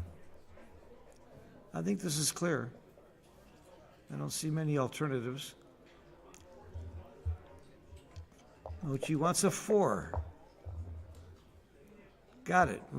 And why do I think about the 4 ahead of time so I won't miss it? I see people miss plays all the time like this. I would say I need a 4 or a 10 or a 4 and a 9 or whatever they are. I don't believe it helps the dice, but I believe it helps me not miss the play. Well, here's that double 6 back. We got a race with Mochi in the race again now. Your game plan can change every roll. There's 3 major game plans: racing, hitting, or blocking, and a 4th game plan called anchor games, which is kind of a hybrid game. Okay, Mochi's being very aggressive with his cube. He's got 2 landing places. He's got his 8 and 9 points to land on, which makes it easier to bring home. And Adrian took. You should take and then hit the clock. I was a little confused by that.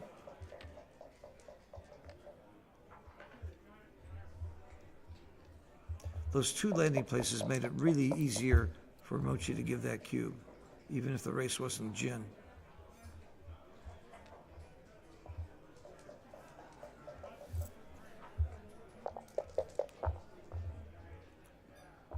These are not hard games to play, but there's little nuances of, like, do you bring it in here? Of course.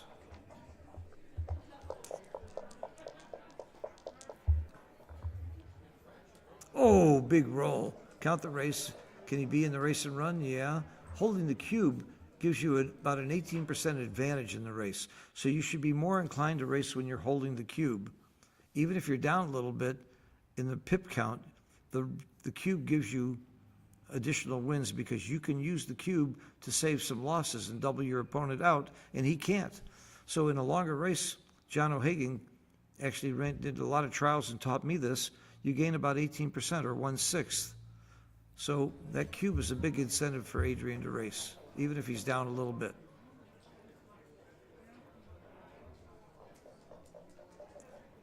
All right. He's counting the race, figures he's down too much, but I think he's right to run.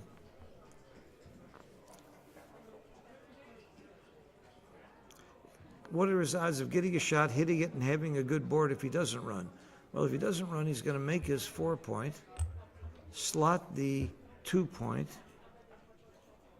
and the 1-point, or he'd give up the midpoint, which I would give up the midpoint. If I'm going to stay, I give up the midpoint rather than throwing those checkers away, and I don't want to give myself bad 6-1 next time.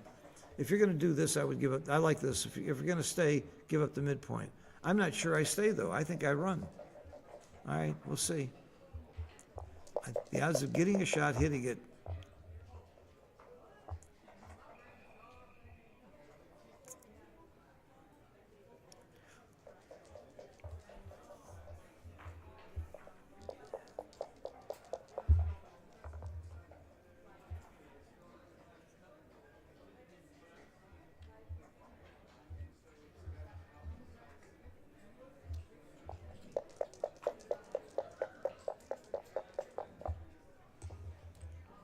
Oh, is that good or bad? It's great for the race, but bad for the shot. Now, Mochi's much more likely to leave a shot. It's probably a 6 shot where you get hit almost half the time. Adrian should make the point because you might get the shot this roll.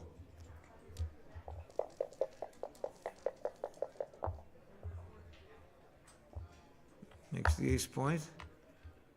Maybe he's hoping Adrian will run out of time here, and maybe Adrian will leave the 6 shot first.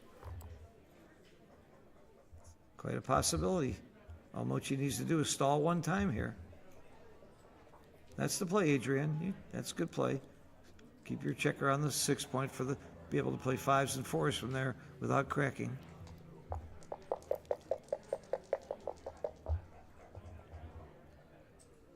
All right, just kill checkers.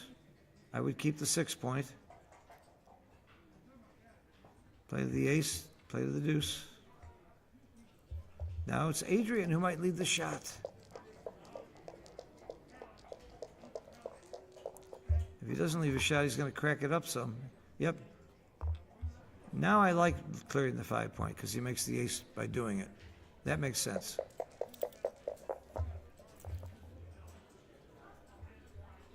See how Mochi clears from the top? You don't fool with the lower points. And save yourself a 5. Do you need to? Play to the ace. Save a 5. No? I guess you don't. He thinks it's going to happen now, one way or the other. And he's wrong. It's the other. Now he may be sorry he didn't save a 5, Mochi. There it is. Oh, it didn't matter. Okay, 17 hits. Almost half the deck hits. And he misses again. Second time this happened, Adrian. Ooh, interesting. Do you do this? Do you do this? Well, he's already got the cube, so he's not going to get doubled. But he's giving Mochi 17. Now, if you don't do that, you crack your board. No, I wouldn't do this. If he stays there, there's 16 numbers that don't get by if he'd have kept that point made.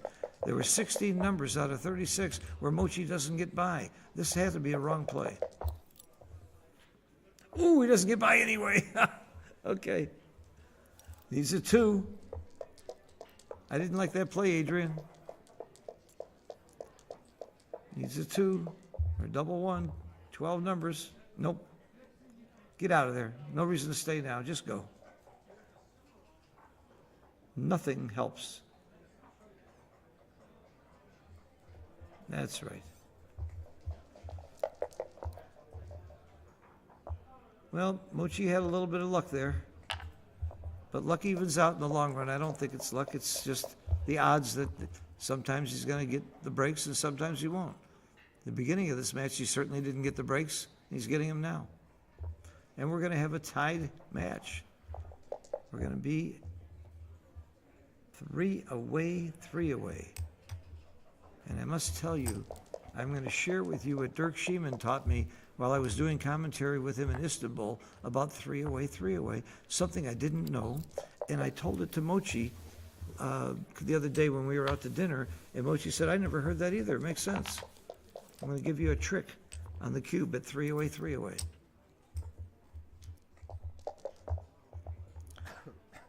And one thing I can tell you is The take point at 3-away is 25%, and the recube take point is 25%. The gammon value with the cube turned is 0.5. These are things that you just memorize and know that help your game and help you know when to double and how to play your checkers. But here's what Dirk told me. If you're in a position at 3-away, and you're thinking about cubing and you're not sure whether you should double, ask yourself, if this were a money game, would I double? If the answer is yes, then go ahead and double. If the answer is no, but you don't think it would be a blunder to double, it would be just a mistake, then it's probably right to double at 3-away. Now, of course, this is not going to apply to every position in every situation, but it's a pretty good rule of thumb. Dirk Schiemann is one of the greatest minds in the history of this game. He wrote a book called Theory of Backgammon. By the way, David Stein helped him write it. And it goes deeper into the game and the theory of the game than any book ever written by far.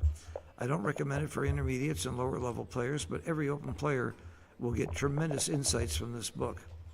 And so when Dirk tells me something, I listen. By the way, Dirk is one of my teachers. He works with the Backgammon Learning Center. If you want to take lessons online or live, we've got 25 teachers in 14 languages. www.backgammonlearningcenter.com. Perry Gartner and I started the organization, and we brought on some pretty good teachers like Steve Sachs, Frank Talbot, Dirk Schiemann, a guy named Mochi, Bob Wachtel, David Wells, David Presser. I mean, the list is Marty Storer. The list is pretty impressive. They're great players and teachers, and they all have incredible material and a curriculum that we put together over many years with a lot of help from Paul McGrill and a lot of the other top teachers in the history of the game. Okay, let's get to this match. It's 3-away. Nothing close to a double yet. They both have priming games. Mochi's double 2. At gammon save, you make the 20 point. At this score, you make 2 points. I think you make the 4 point, and the and is the hard part. That's the normal play. And that would be my play. Again, if you were at gammon saved, you make the 24 point. That's the only time, basically, you go all the way up, and I see players do that all the time. Look at Mochi making that play. Come on, Mochi. I was just saying how wrong that is, except a gammon save. But maybe it's right because of the blot in the outfield. But look at the stack on your 6 point. Wouldn't it be beautiful to make the 4 point? I'm sorry, I make 2 points instead of 1. Mochi is agreeing with me. Okay.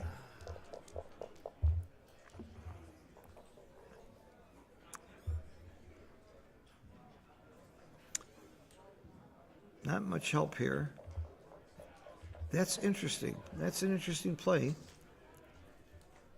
Dupe the 4s. It's a big play. I'm not sure it's right. Getting hit here is not an exciting thing to happen. Would it be a blunder to double this for money? If it's not, it's probably right to double at 3-away. I would be very tempted, and so is Mochi. Dirk Schiemann's law would tell me maybe I should double here. I don't think this is a blunder to double for money. It might be wrong. Now,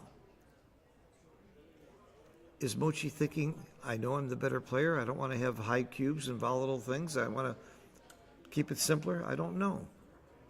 I don't know how much he thinks that way. He is doubling. Funny how he hit the clock first and turned to, oh, pass? Oh no, that could not have been, that's another reason to double. You might get a pass. I wasn't sure of the cube. I invented something called reverse Woolsey's law, and I got Kit's permission to put a name on it. If somebody gives you a cube and you're not sure you would double, then for sure you should take. I wasn't for sure that was a double, so I know I'm taking the cube. And Adrian should be gambling more against Mochi anyway. That had to be a take. I could very well be wrong. Somebody put that in extreme gammon. I might be nuts. I would have grabbed that cube so fast. Okay, 2-away, 3-away. Mochi's a slight favorite in this match, about a 60-40 favorite.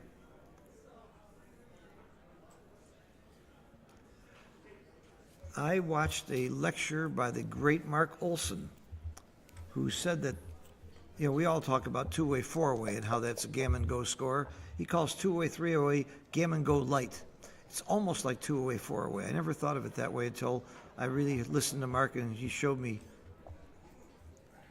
how that works. Mark, of course, is the owner of Galaxy, Backgammon Galaxy. He's in charge of, he's got Monte Carlo. I'm going to be joining him at the end of this month in Monte Carlo as part of the Gammon Galaxy team. I'll be doing the commentary. But again, gammon go light at two-way, three-way. If you're losing, if it looks gammonish at all, turn that cube quickly because you activate gammons and you destroy your opponent's gammons.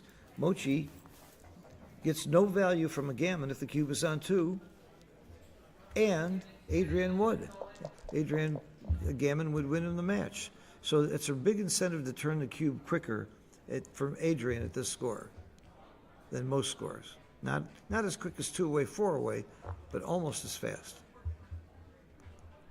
Now, this is not a gammonish position, but this is certainly a very favorable position for Adrian, way up in the race. Now, Mochi should not touch those back checkers. He needs to hit. I would break the midpoint here. I don't want to make the 2-point and go that deep. Oh, I would not have touched the back checkers. I guess he feels he has enough outfield control and the checker on the 24 is enough. I would have broken the midpoint. I'm going to have to give Mochi that lesson later. I like this play. I don't see another good place. Listen to the checker. That's where it wants to be. If you're not going to get hit, you certainly would like to make your 4-point. Mochi, think three. Think threes. Smart.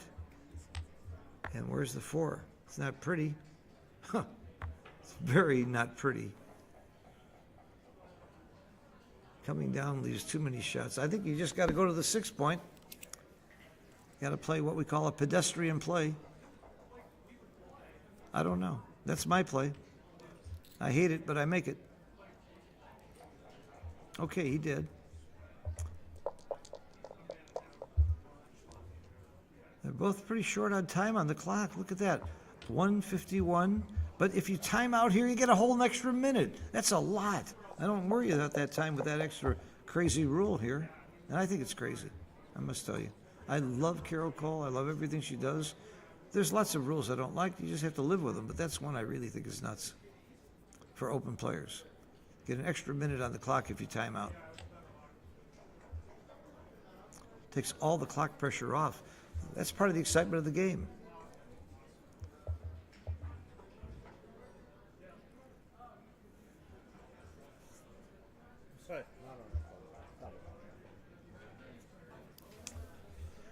Okay, it's pretty easy for Adrian to clear. He's got time to clear this point. He's up in the race quite a bit. I think this is a pretty good cue. And again, it's gammon go light. And Mochi passes. All right, we're at 2-away, 2-away. Every good player knows that you just double on the first roll here. You don't fool around. It's even right to double if you're slightly behind. Extreme Gammon won't ding you for that because your opponent, you know, was going to double on the next roll anyway, and you're taking. The take point is 32%, so you don't wait because you'd hate to lose your market and have your opponent go below 32%. Why is it 32%? That's your chances of winning if you drop the cube and get to Crawford. All right, we got double match point. Adrian's probably very happy to be here. I guess he's not happy to be here after winning 5-0.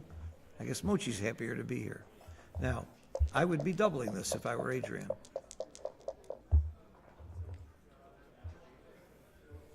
You're supposed to hit here. You don't want your opponent to live on your 4-point. Lots of people are afraid of that hit.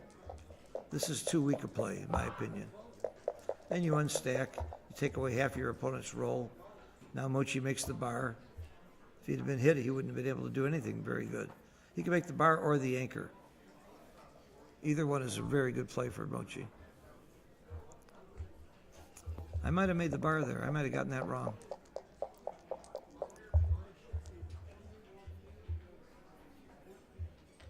I do not make the 2 point. No, no, no, don't get yourself stuck there on the 2 point. You're right, either make the 3 point or keep them split. I like making the 3 point. I think that's pretty good. You don't have to worry about gammons here because somebody's going to turn this damn cube. I can't believe they both waited this long. I know why Mochi's waiting this long. He's hoping his opponent... All right, there he goes. Finally. I was going to say he's hoping his opponent will make a mistake. Adrian clearly has more than 32% easy take. Mochi feels he's winning, so it's easier to just win the game than it is to try and win and get to Crawford. And the other thing that happens when you turn the cube, gammons don't matter, so you can just play for the race. Oh, Mochi, what do you do here? Do you want to complicate the game against your opponent and slot the 5 point and bring one down? You just play quietly? Not a very good roll. Jim Pasco slots 2 points here. He slots the 5 and the 4. I promise you that's what Jim Pasco would do right now. He's my favorite backgame player, one of my favorite players anyway. And that's why I invented a game called Pasco Gammon, named it after Jim. It's a very, very deep backgame, great practice in playing backgames. Now there is a DMP play. DMP means double match point when gammons don't matter. And what's the number one strategy you're supposed to play in DMP? Race. Just win a race. Give me a power. I need to charge this. Oh, we got a timeout in the middle of the game? Something going on here. This is very unusual. There must be a reason for this. Adapter, yeah. I haven't seen this kind of a timeout. There must be something going on. Huh. Maybe there's a technical problem or something. Battery ran out. Looks like Mochi's trying to fix the recorder.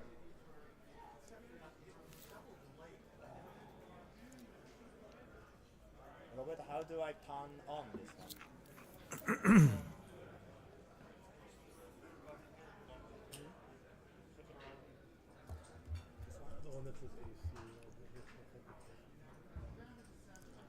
Well, they moved the camera now, so it's going to mess up our view. Roberto knocked into it.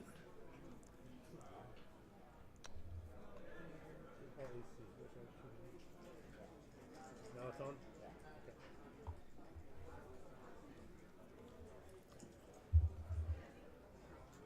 Well, we can still see the board, but it's crooked. It's not on, actually. Up, looks like they're going to fix it. They did. They're fixing it now. Maybe that's easier, actually. Dimitri's the man on the spot here. Ran the BMAB.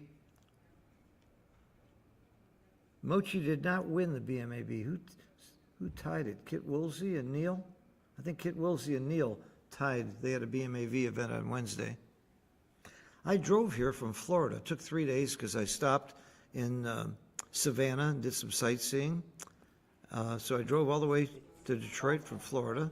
I'm driving from here to Chicago to visit my family. I'm driving then through Canada to do some lessons, driving to Maine to play some backgammon with some friends in Maine, driving to New York, hopping on a plane to Monte Carlo, flying back to Monte Carlo, picking up my car, and then I'm not sure. I think I'm flying or driving to California.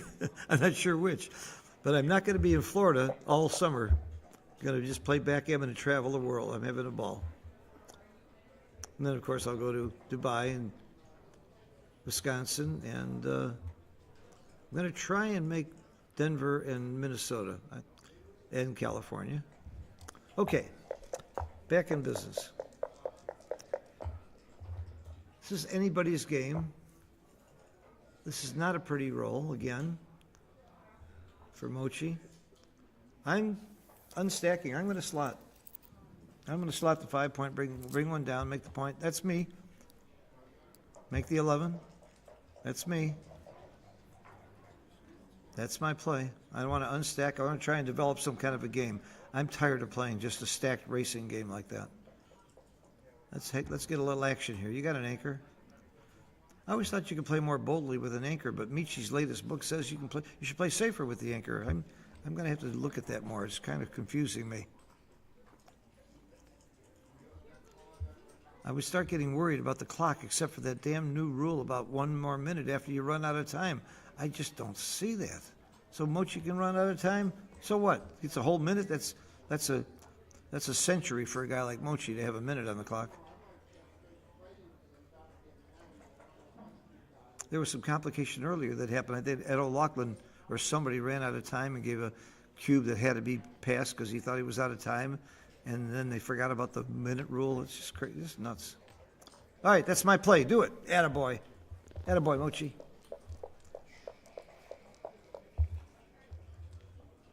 Ooh, a 2 is big. You must hit. You must hit.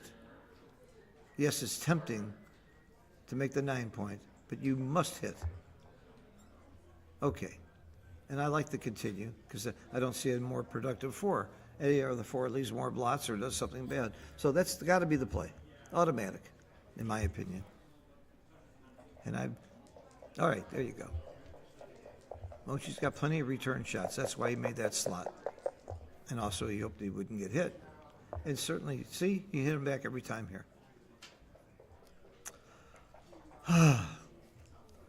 Very tempting to just make the 20 point. Your opponent's 5 point. It's called the golden point. But you're not worried about getting gammon, so you could slot and he'll hold the 4 point. But okay, he made that play. He made my play.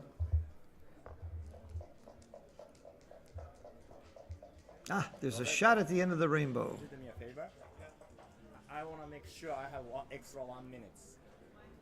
Right? Do I I hear extra Mochi 1 talking minute? right now. He says he wants to make sure he has an extra 1 minute. He realizes he's down to 8 seconds. I heard him say it. He gets another minute if he runs out. So why not just put another minute on the clock to begin with?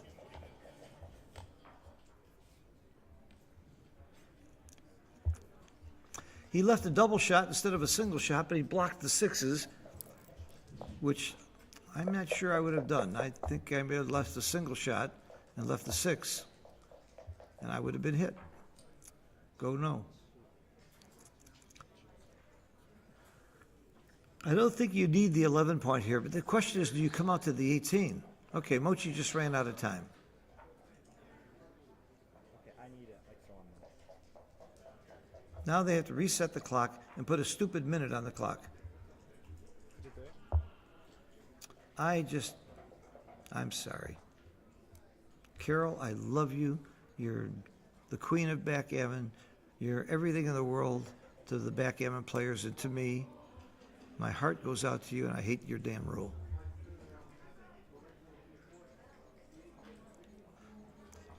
Tomorrow morning, Rich Munitz is going to give a lecture on the unified rules. We've come up with rules for the entire world that are unified, but it doesn't apply if any tournament director wants to change it. And Carol just has some feelings about what the rules should be that she likes. And you can't always have what you like. I think there's a huge advantage to all playing the same rules. And there's several things in the rules I don't like, but I like that they're going to be that way wherever I go, and there will be no confusion about it.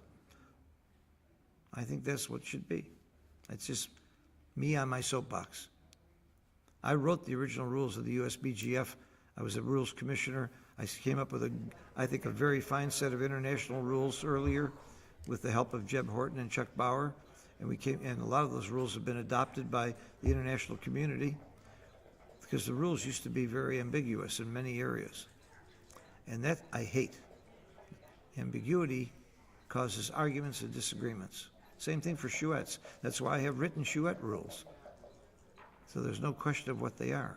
Somebody says, oh, I think we should be able to do this. I say, rule number 7 states this. Thank God they don't make me look it up and prove that I'm not lying to them. Okay, they started the clock. He's got a 12-second delay, 1 whole minute. He had all this time, by the way, to think about how to play his 2s. And you don't think he wasn't thinking about that? Come on. Because your opponent has the 18 point, it's harder, the 13 point, it's harder for him to get by if you take his bar point or his 18 point. So that's why Mochi came up with the double 2s. So he could run, but that's not his game. He could run that back checker. His game is to get a shot. He's losing the race. So he wants to make a board. Great roll by Adrian. And come closer. Yes. Beautiful roll. That's a huge market gain for Adrian. Now you don't come up, you stay back. You want to make it hard for him to come in when you're losing the race. I just bring the checker in, into the 3-point. Okay.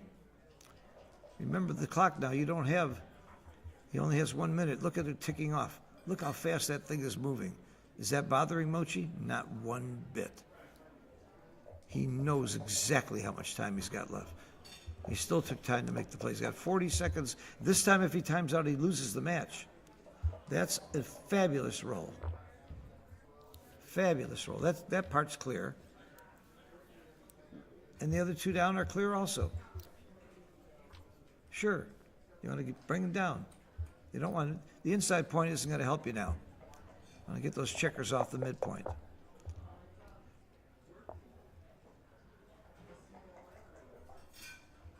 He's thinking about leaving the checker on the midpoint to make it harder to clear, but you don't need to. I don't think you need that one there. Well, you're not worried about getting gammon. I would have cleared that checker.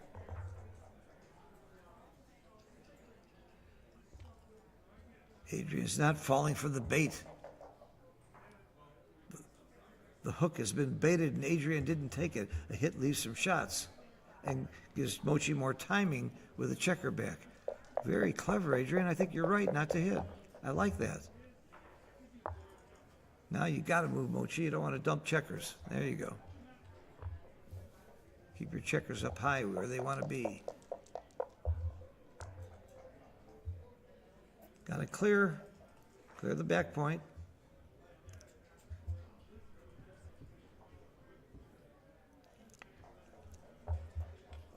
What else is there? Come on.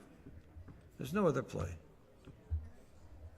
Remember, Mochi's got a short fuse on the clock.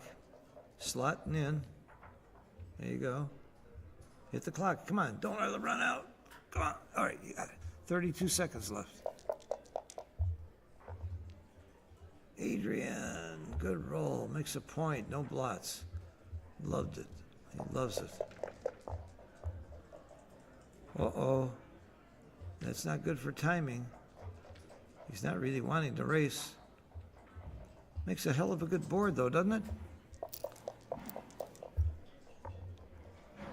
Wow, doubles is wonderful. Bring him in. There's an argument for switching, but not a good one. Okay, that's a pretty big gap there. Mochi needs to roll small here. That's not what you call small. Does he make the ace point? I would. Wow. I would have made the ace point if he wanted to keep his bar. He's not worried about gammons. And Mochi is rewarded. Well, you come closer, it's fewer shots. It's 11 ones plus a 2-5. That's 13 shots. You stay back, it's about the same number. However, it's easier to bring this home if you don't get hit. I like this play. 1 minute extra. Having a problem with the clock. They're throwing the clock away.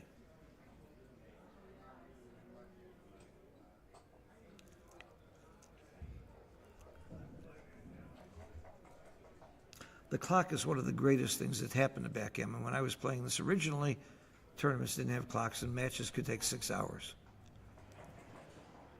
I saw a guy take several minutes to play an opening 3-1 because he was daydreaming and thinking about the score. I think it's just rude.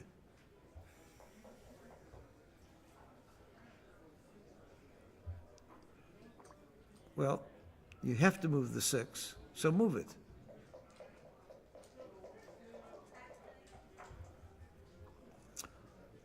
Oh, they're putting it back because they're waiting for the clock to come so it's official.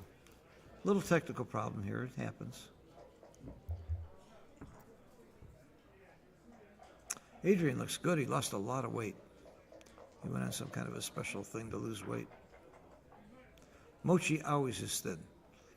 By the way, I taught Mochi something new 2 days ago. I taught him how to play pickleball. Steve Hass and I took him out and had a ball.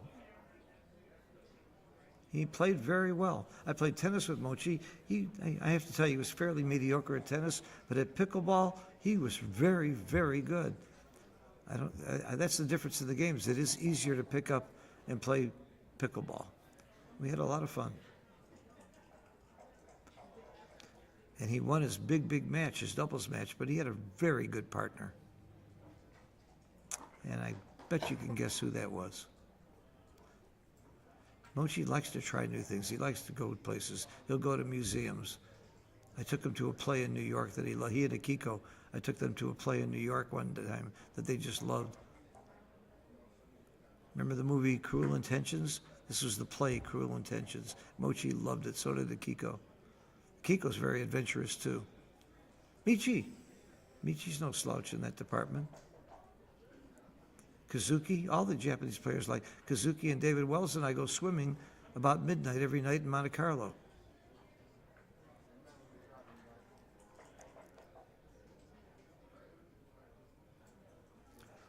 Okay, so this match is going to be decided probably on the next roll. If Mochi hits, he wins. If he misses, he's probably going to lose. It's not 100%. If he hits, he doesn't win 100% either, but it's huge. Okay, this is a monster roll. 2, 5, or 1. 13 numbers. Nope, he missed. Do you make the ace point? I don't see any reason to leave the play. Yeah, make the ace point. If you get the shot, you don't care about gammons. Puts a little extra pressure on. 5-2 is a great roll. Absolute beautiful roll. I think Mochi's chances now got to be 6% to win. Something pretty small. Got to get a shot, hit it, and still have a good board. Adrian should have a few checkers off before he has to leave a shot. Mochi could get hit. Is he thinking about running here and just trying to win a race? Yes. He figures his odds of winning a race are better than waiting for a shot and keeping a board. But his odds are very low either way. But if he thought he was 3% better by running, that's what Mochi would do. His clock says 0. Oh, it's a different clock. He's got 13 seconds left. Mochi could finish this game, because there's a 12-second delay, Mochi could finish this game with 0 seconds left and not use his 12-second delay. It's a simple position. Not going to waste any time.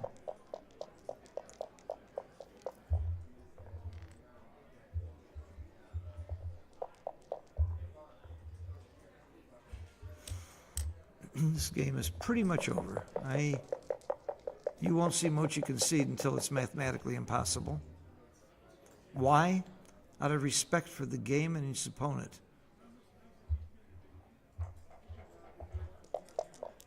Because it's the right thing to do.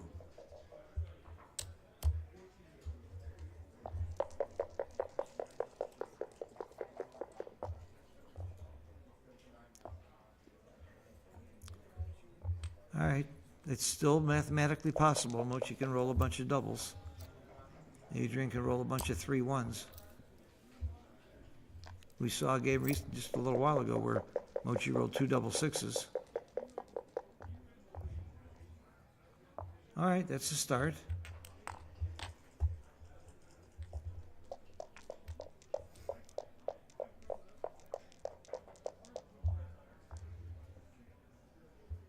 That's pretty much it. Again, probably not mathematically done over, but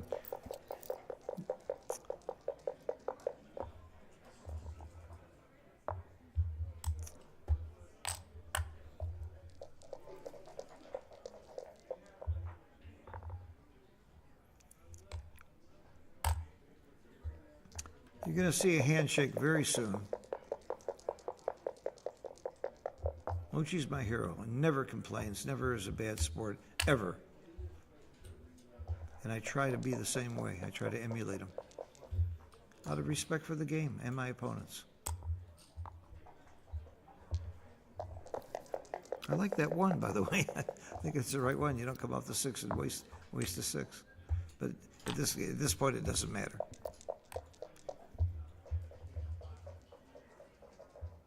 Game over. It's impossible. Nice match, guys.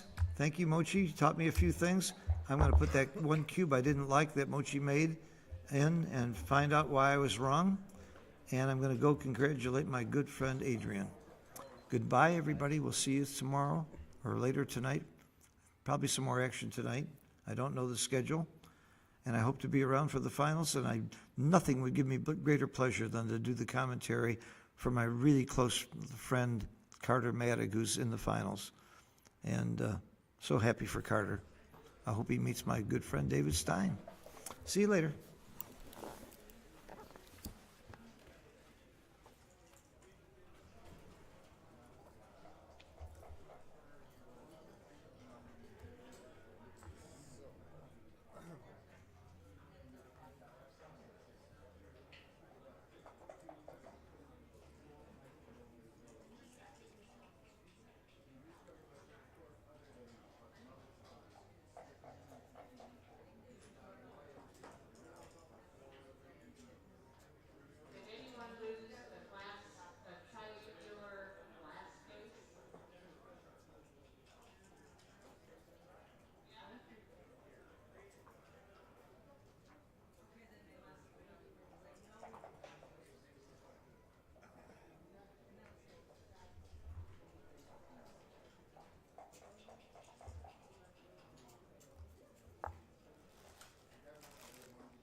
I'm playing.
camera keeps messing up. So I'm in the second round of the jackpot. And so it's very difficult to set up.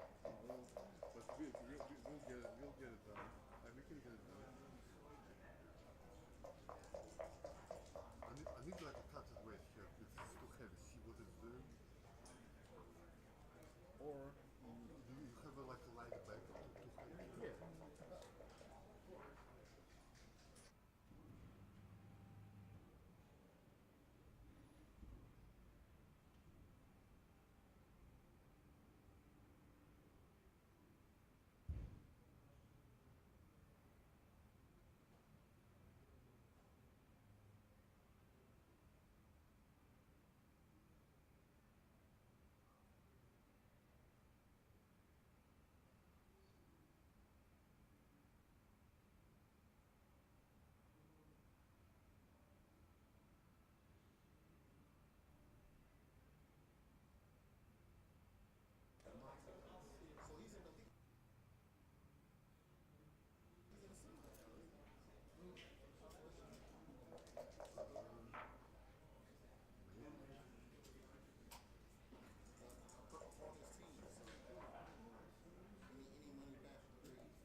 What did that bring? Edge video to this edge video? 10% is what I thought. 10% of you for 20%. Yeah. 20% of 0 is 0. So, Oh, this is it. so this is streaming. What's likely what's gonna happen? Internet's gonna cut us off somewhere at some point for a few minutes. So we lose that part of the stream. With that 4%, even a second camera will capture the. You don't need the explanation. You just want to play. You got it. Just so you know. Don't even need to be streamed if we. I'm just trying to get my camera's messing up, so I'm trying to get it recorded. Yeah, no, If you want to play scary, it has to be streamed, basically. No, that's fine. I just doesn't matter to me. But if it's streamed, okay. I'm not gonna complain if it's streamed. I do like to use the baffle box. Yeah, I do too.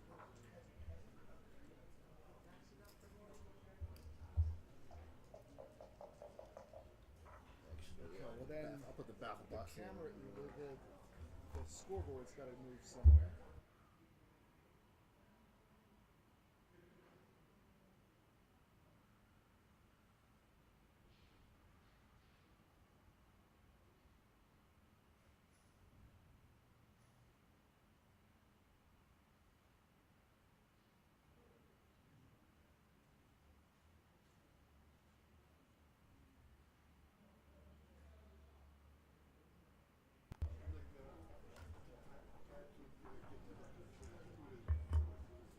This is the firecracker jackpot round 2.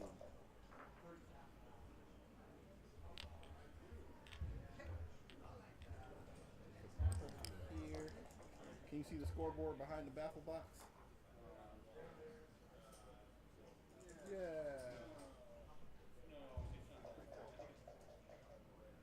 Probably should switch it. I don't know about that. Definitely to see the scoreboard now behind the clock. Oh, okay. Okay. There we go. Then we should put the home boards on the other side. Yeah.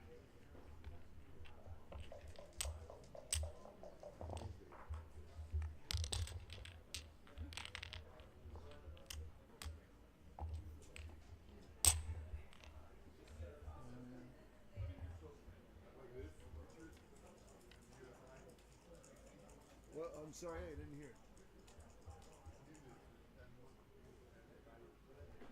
Oh, yes.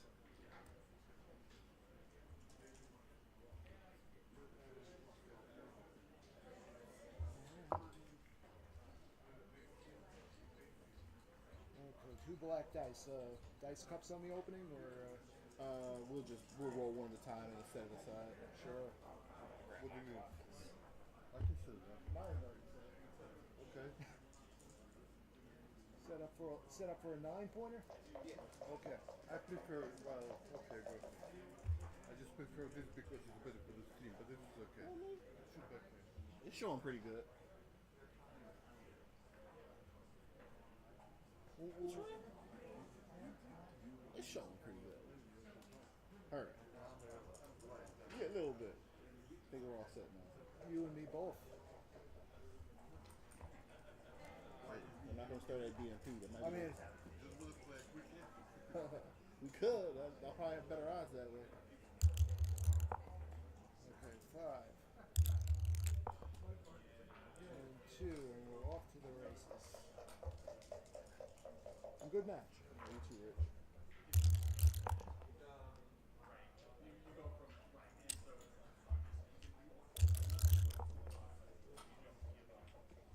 Oh, no good. Yep. Remember, this is the bouncy one.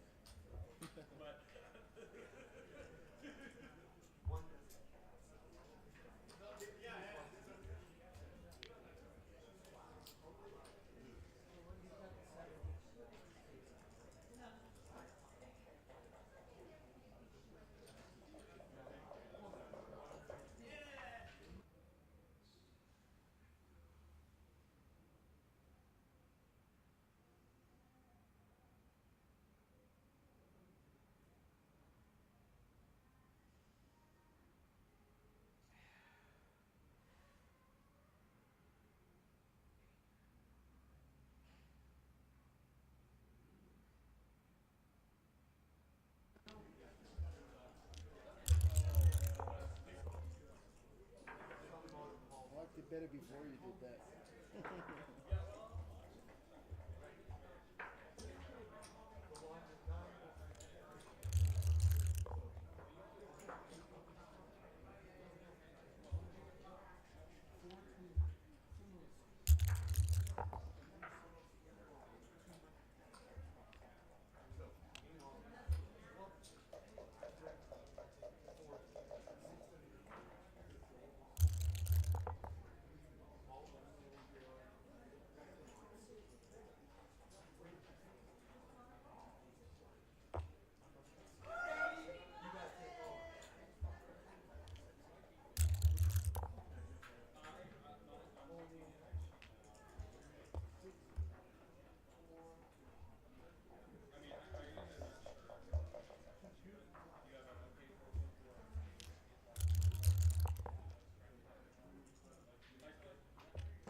sometimes it's a draw. And Scrabble.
Love this game.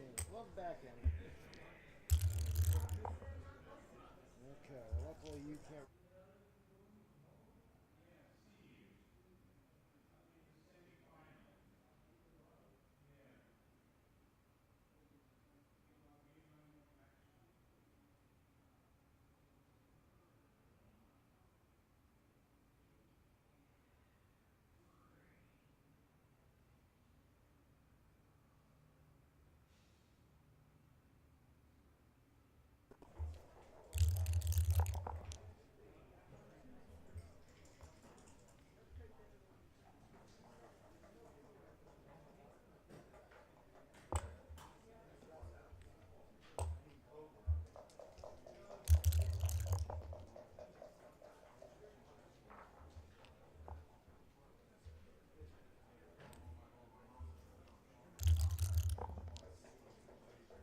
Right in, like I got nothing.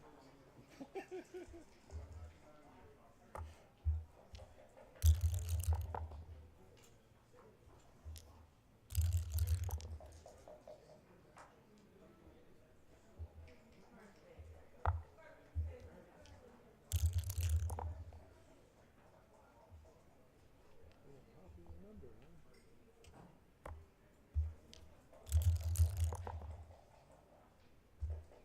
Tough board.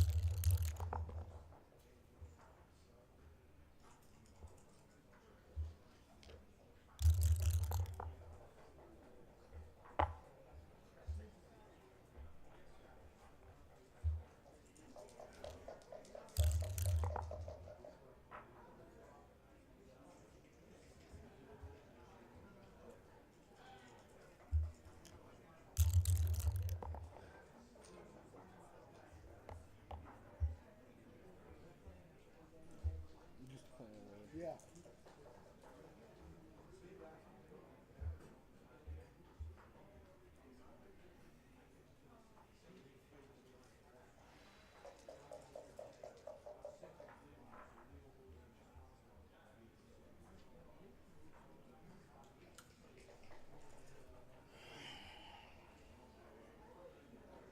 What a disaster.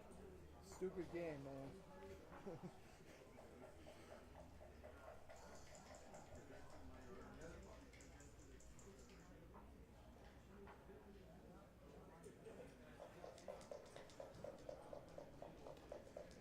I'll pass it.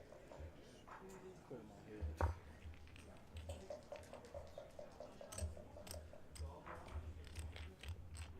Only thing worse than losing 2 points in that game is losing 4, I guess. But Yeah, especially after I missed the luckily got the second check, but still missed yeah, it. yeah. That was ugly. Is that tournament? No. What? Is that tournament? Not the main tournament. Side of it.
Okay. Where is the pause button? There's a little round circular button under Oh, there. really? Yeah, it's Under like right there, center. Oh man. Okay. I never would have seen that.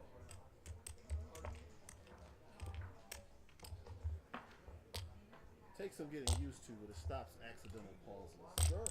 Sure. I can certainly see that.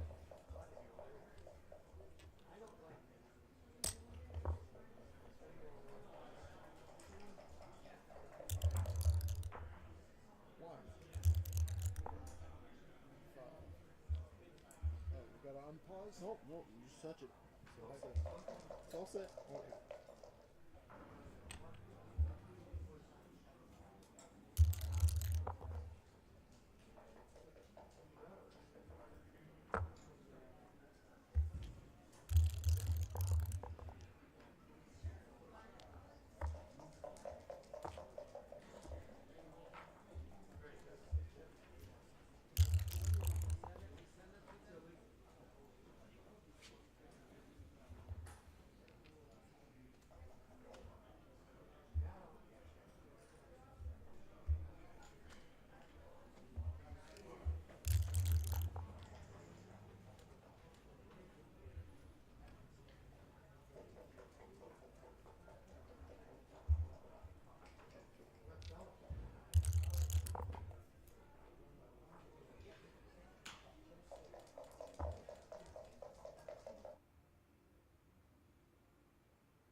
that's what it is.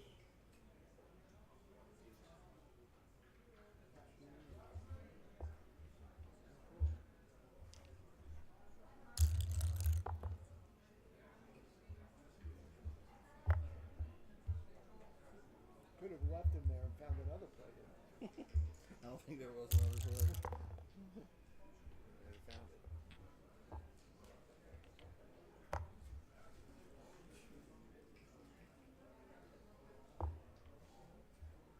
Let's try it again. Novi.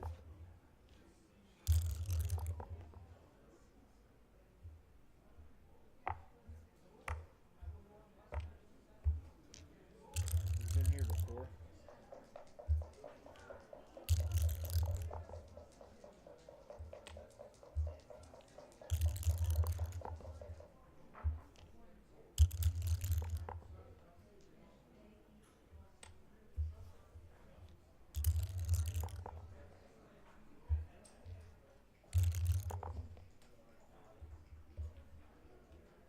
No fair.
Sorry to interrupt. What are you playing?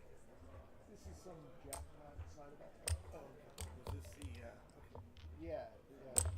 This is, Merriman Firecrackers? yeah, I think so. I got stuck on the phone, so I wanted to play this.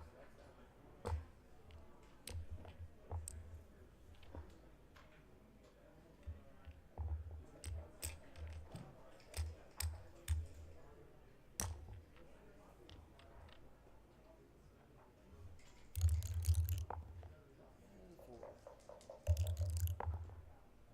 6-4.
much for the safe play. Although I guess you'd have nailed Yeah, me anyway. yeah. Yeah. Now what?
least 29.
Nice personality.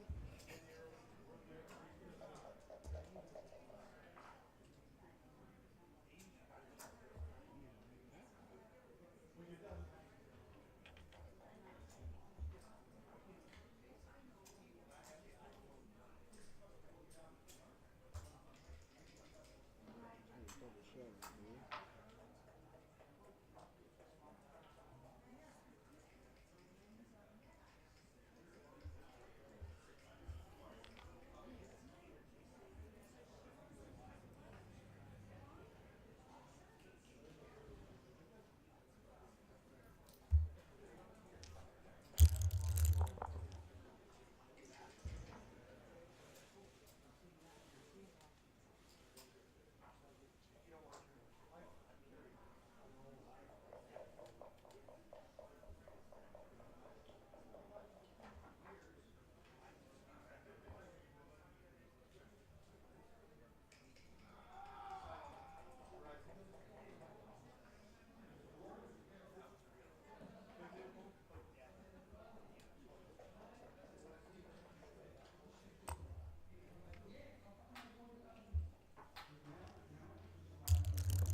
One event.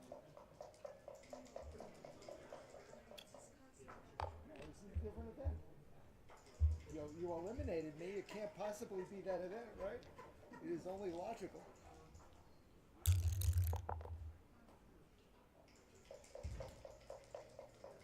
3 off.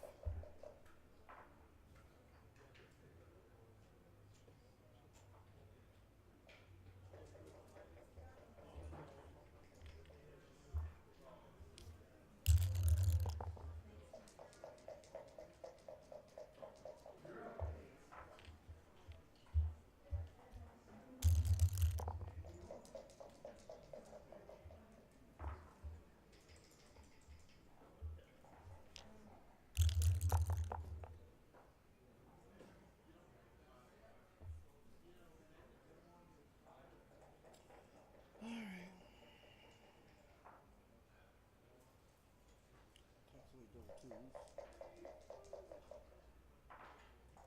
See for A. More shots versus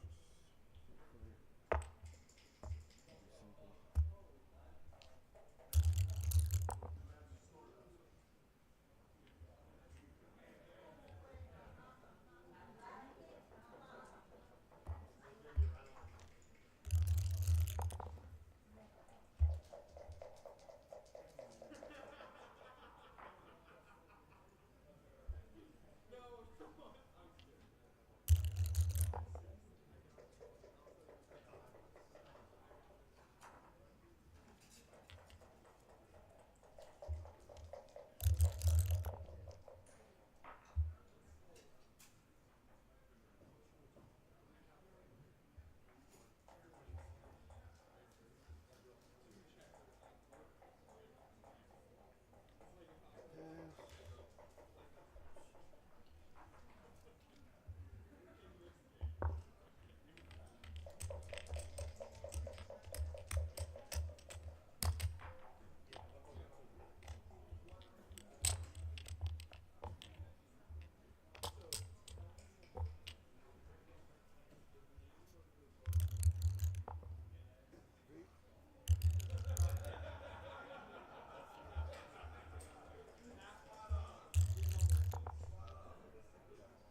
That's a disadvantage, right? Isn't 4-1 the magic number?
checker was here?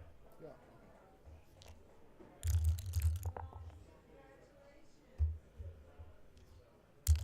No good.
I want to do it. Good match. It was probably already